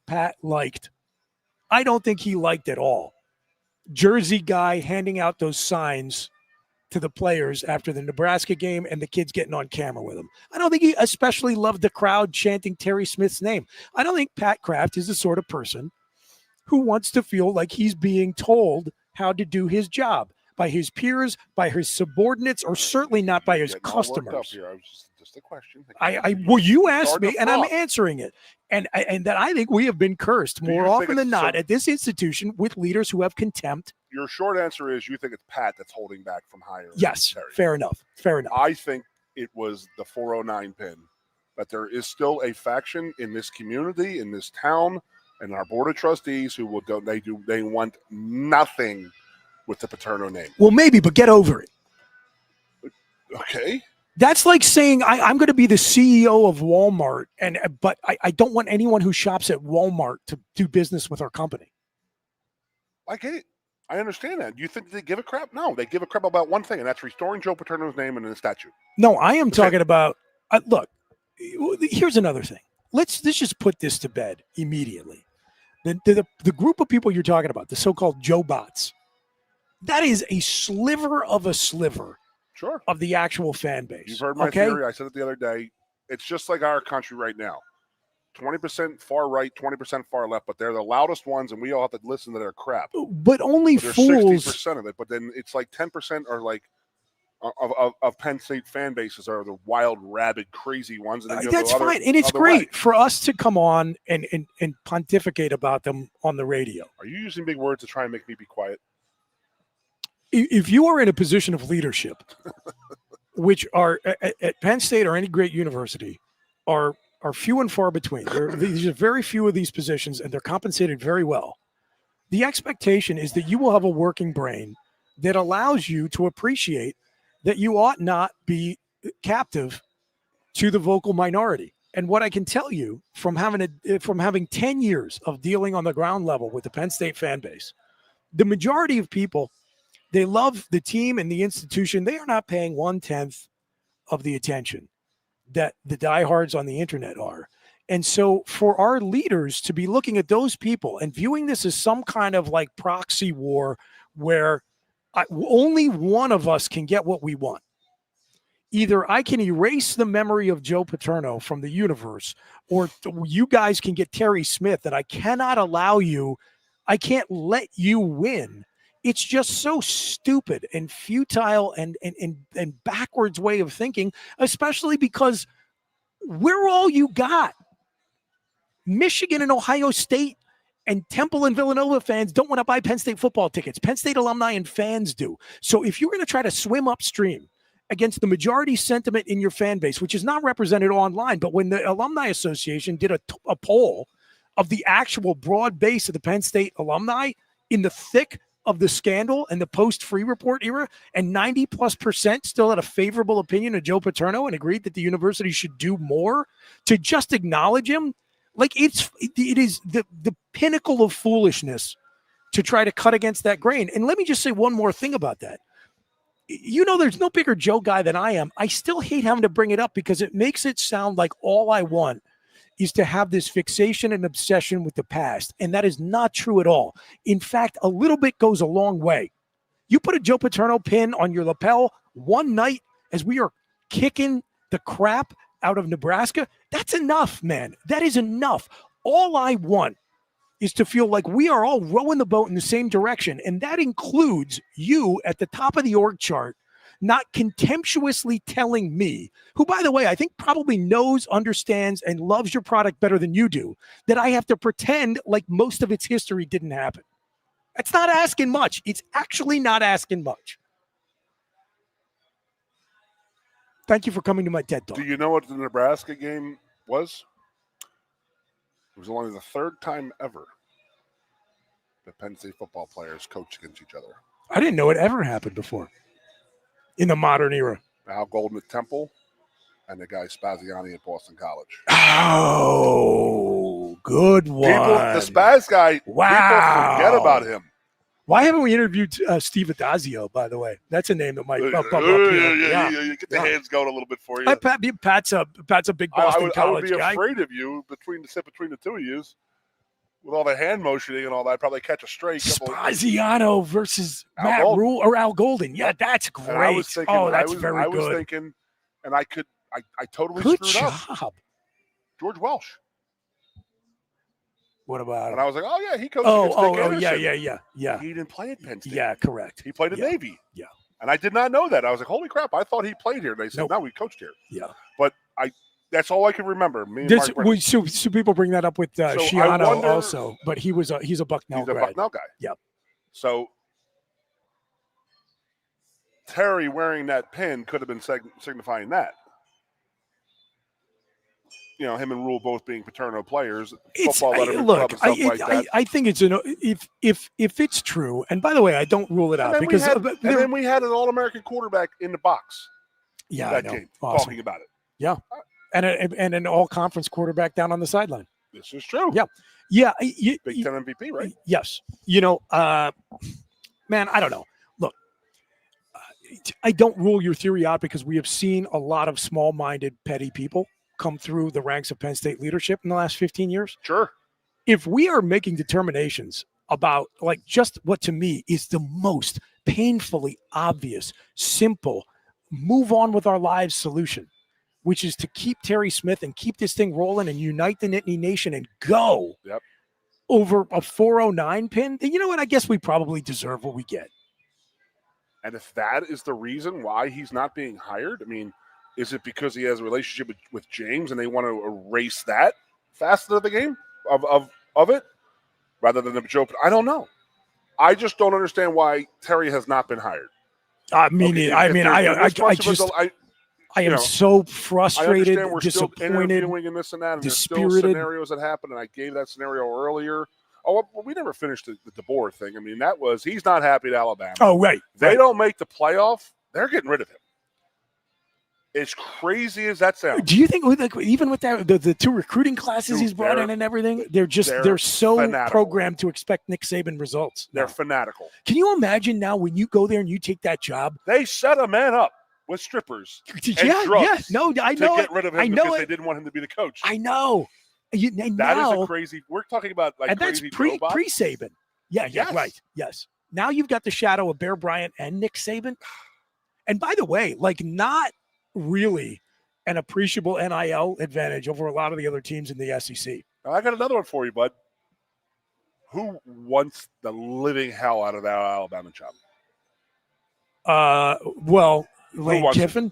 Yeah. Before comes to Penn State, and he leaves LSU after a 3-week window, and then screws Ole Miss over his team. Leaves, and then, by the way, I do not blame Lane Kiffin for not coaching this game. It sucks the way they have it set up.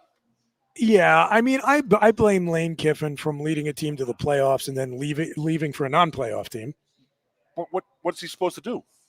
Stay at the school that you led to the playoffs. They already announced, but then he's recruiting. No. I mean, don't take the job. Don't take the LSU job.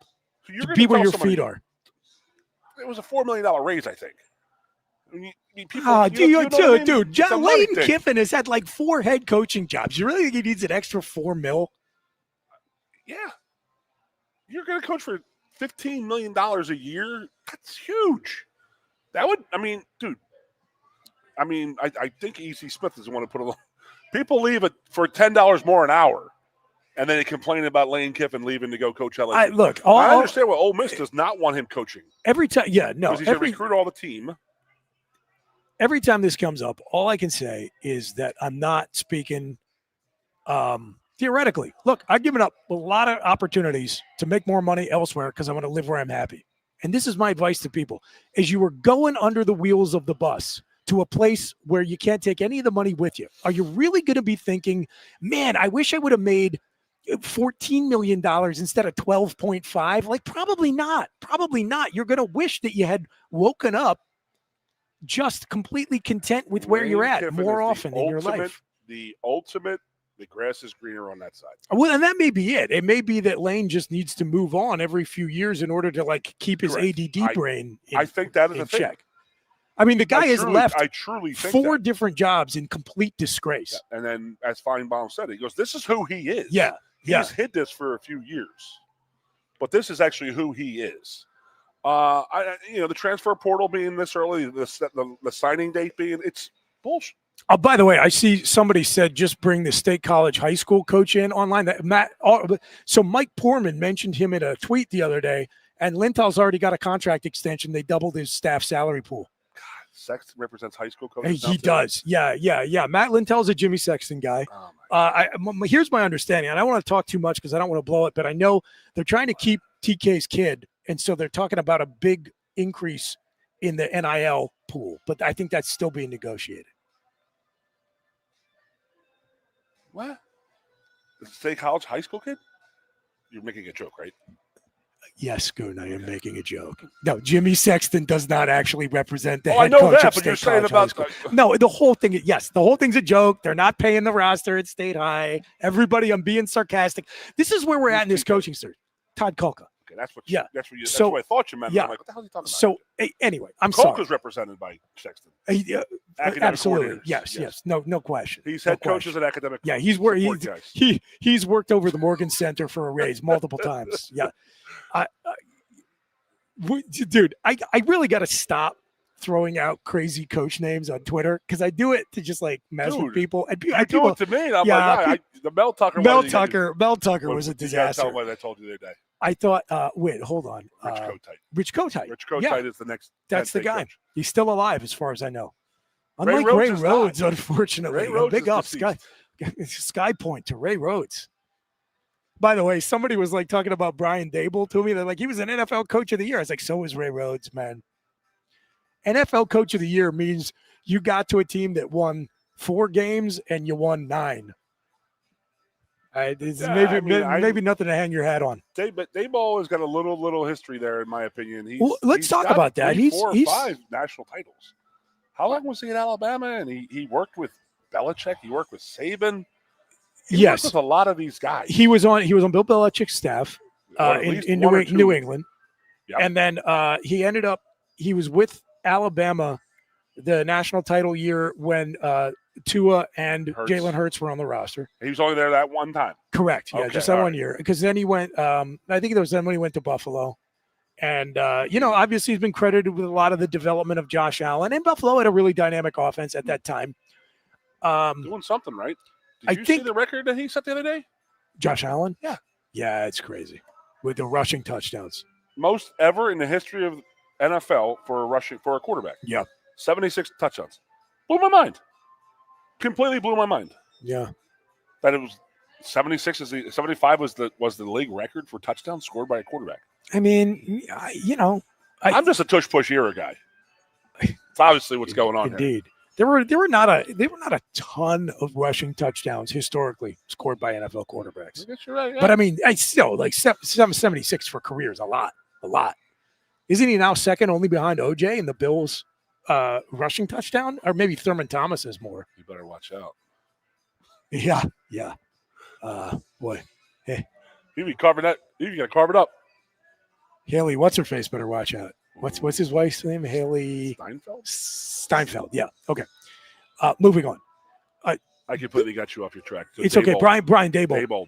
I think the issue with Daboll, who, by the way, I would be intrigued as an option for offensive coordinator. I don't think he has earned the right to jump right into another head coaching gig. He did not do a great job with the Giants, and I understand it's not necessarily translate, but the reasons why they ran him out of town in New York, everything you hear about, short-tempered, berate staff, berates players, that doesn't fly in the NFL because those are grown men. It's not going to fly in college football now when the guys can just up and leave. Like, you just can't coach like that. I know a guy who was like that and won 409 games. Yeah, and that guy could deny transfer requests, which he often did. 1,000,000% did. So I just don't think. Record is saying that everyone in college football, in the history of college football, at one point or another, looked at themselves and say, "I cannot make it here." Oh, Noble said on the show the other night, after my true freshman year, I would have been gone to Virginia Tech with my tail between my legs.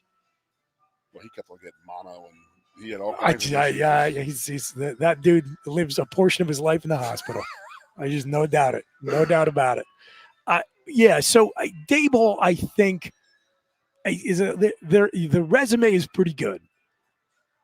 But temperament-wise, I'm just not sure he's the guy. Hired before we lost our whole class. Yeah, exactly. The only reason we're holding back on not announcing anybody is either it completely fell through and we're on like plan 74 right now, or they're really keeping it hush-hush and taking a lot of flack for no reason. Which, again, you maybe could handle it a little bit better, but if there's a pot of gold at the end of the rainbow, all will be forgiven.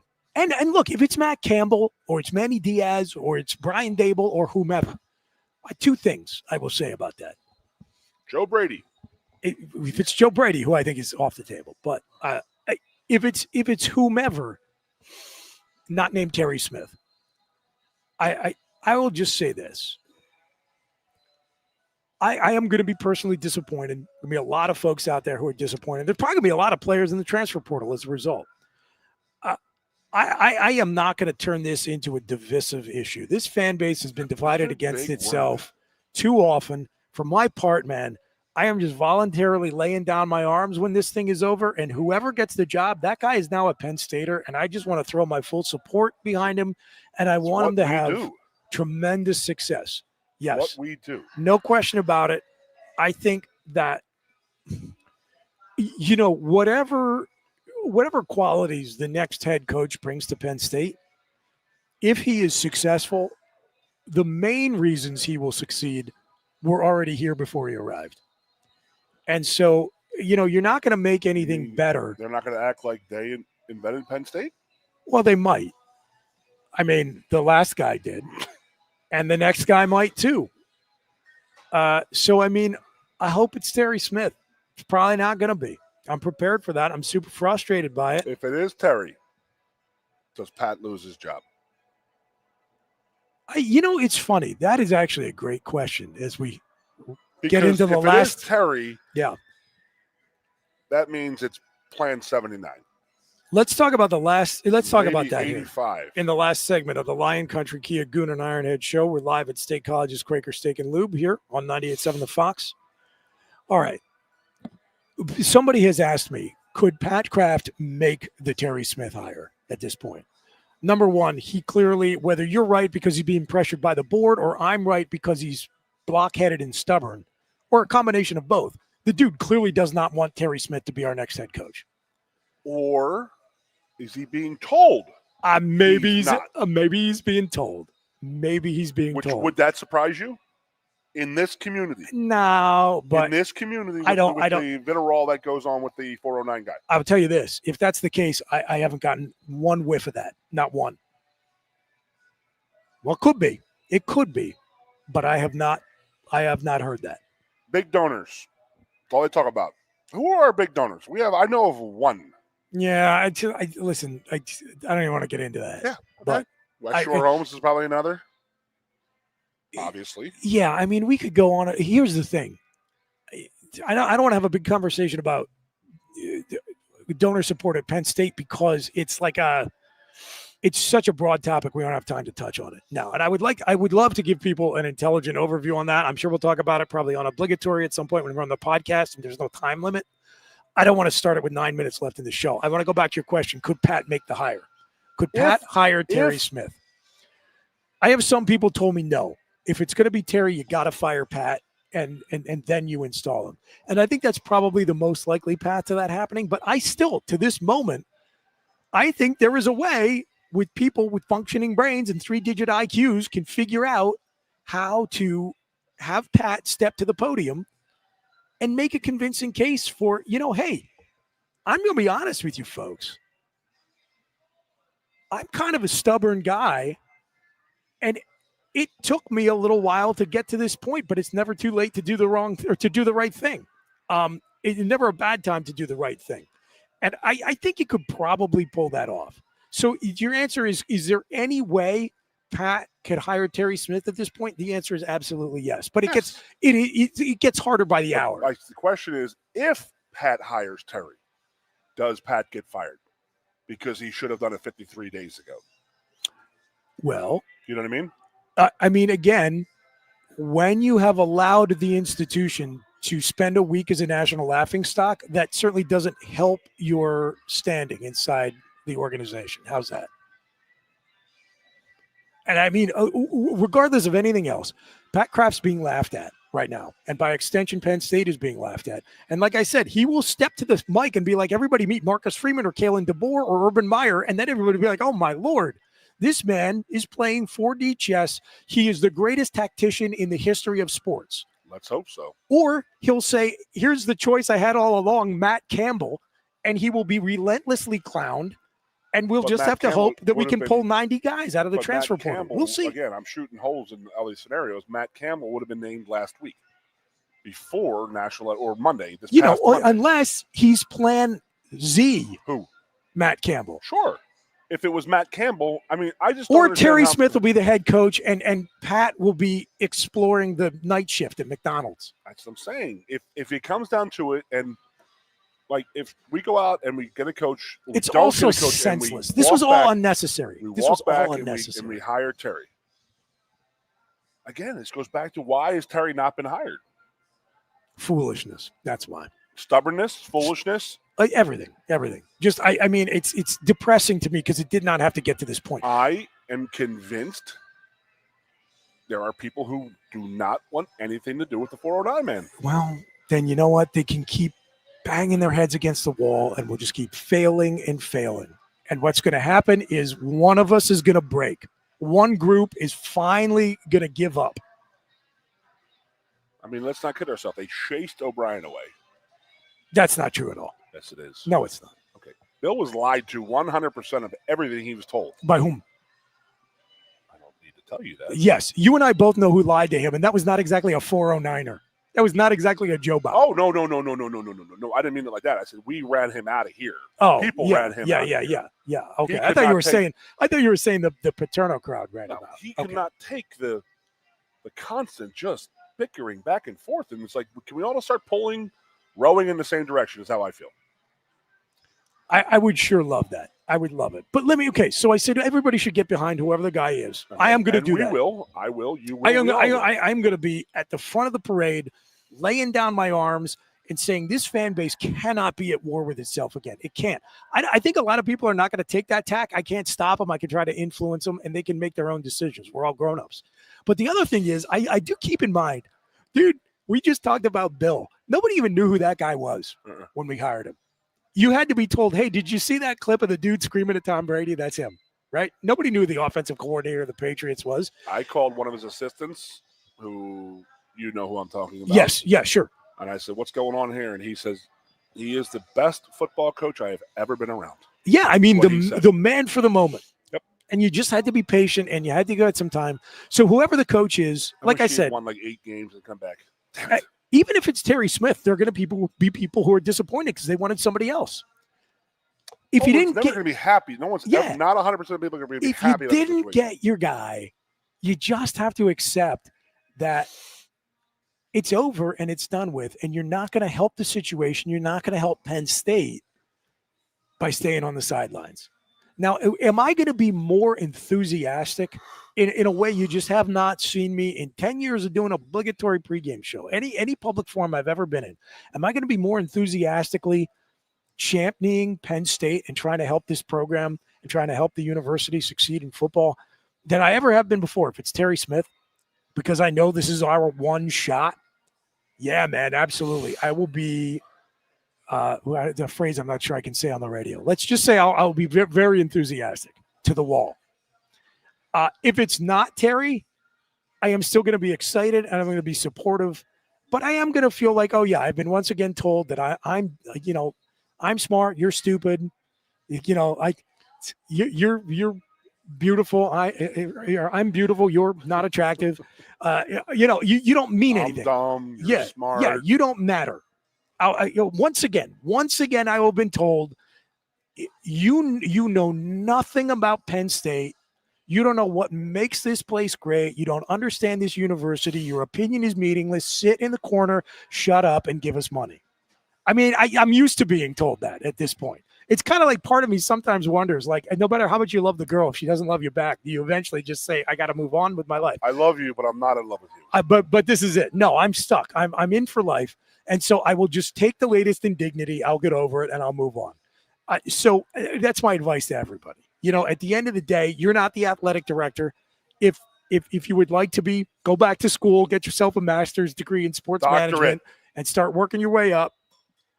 Dr. Patrick Kraft. Yeah. Otherwise, you got to deal with it. And if it's Terry, thank God.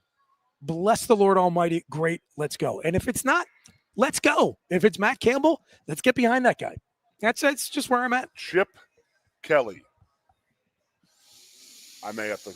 Okay. Yeah. From the stories I've heard, I may have to mail my allegiances in then. Chip Kelly would be tough. Let me tell you where my line is. Do you know where the line is? And I forget silly names like Mel Tucker. Patricia? I include him as a silly name. Okay. There's one guy who got fired this cycle who I would be out if we hired him. Brian Kelly. Yes. Ugh. Yeah, Brian Kelly is where I draw. I grew up here in central Pennsylvania. Yeah. You'll be talking about Middlesworth chips like if it's Brian Kelly, man, I will just sell my tickets till the dude gets fired. I'm with you on that one. Yeah. Well, I think it's in their buyout. Again, I want to get a hold of Pat and work on a buyout for me. For yourself. I think that's good. I don't want a coach. You want the buyout. I just want the buyout, dude. Yes. Just give me. Yes. I wonder if Sexton can get that for me. Jimmy, what's up? Geek Conlin here. Jimmy Sexton could probably get you a buyout. All right, I'm making a phone call. We're done. I got time. You already have a couple years in, right? As on the coaching staff, you could probably get right back in. Yep. In fact, you could probably get them to retroactively count the years you served and say, okay, I want to sign the contract and then immediately be fired and just take the buyout. For 5. Yeah. I worked here for 4.5. I like it. I've been doing a radio show since 2009. Conference champions. We got 3 minutes. Let's just go through them. Who you got? Big 12. Tech. Yeah. Pac-12. No, I'm just kidding. Georgia. Big 10. Oh, you got Georgia in the SEC. Big 10. Ohio State. And then what do you think about this ACC game? Virginia versus Duke. It's a great basketball game. Duke's going to blow them up, man. I love it.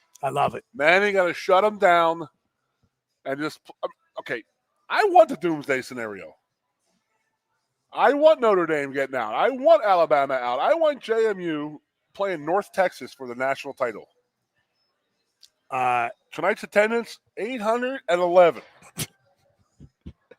By the way, speaking of attendance, did you see that Jerry World is completely sold out for this Texas Tech BYU game? No.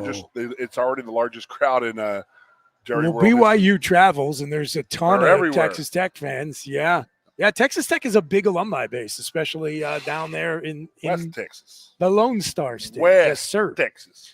All right, we're going to get out of here. Thanks so much, everybody, for being with us over the next 2 hours. Maybe when We you solved nothing. Yeah, that's not the point.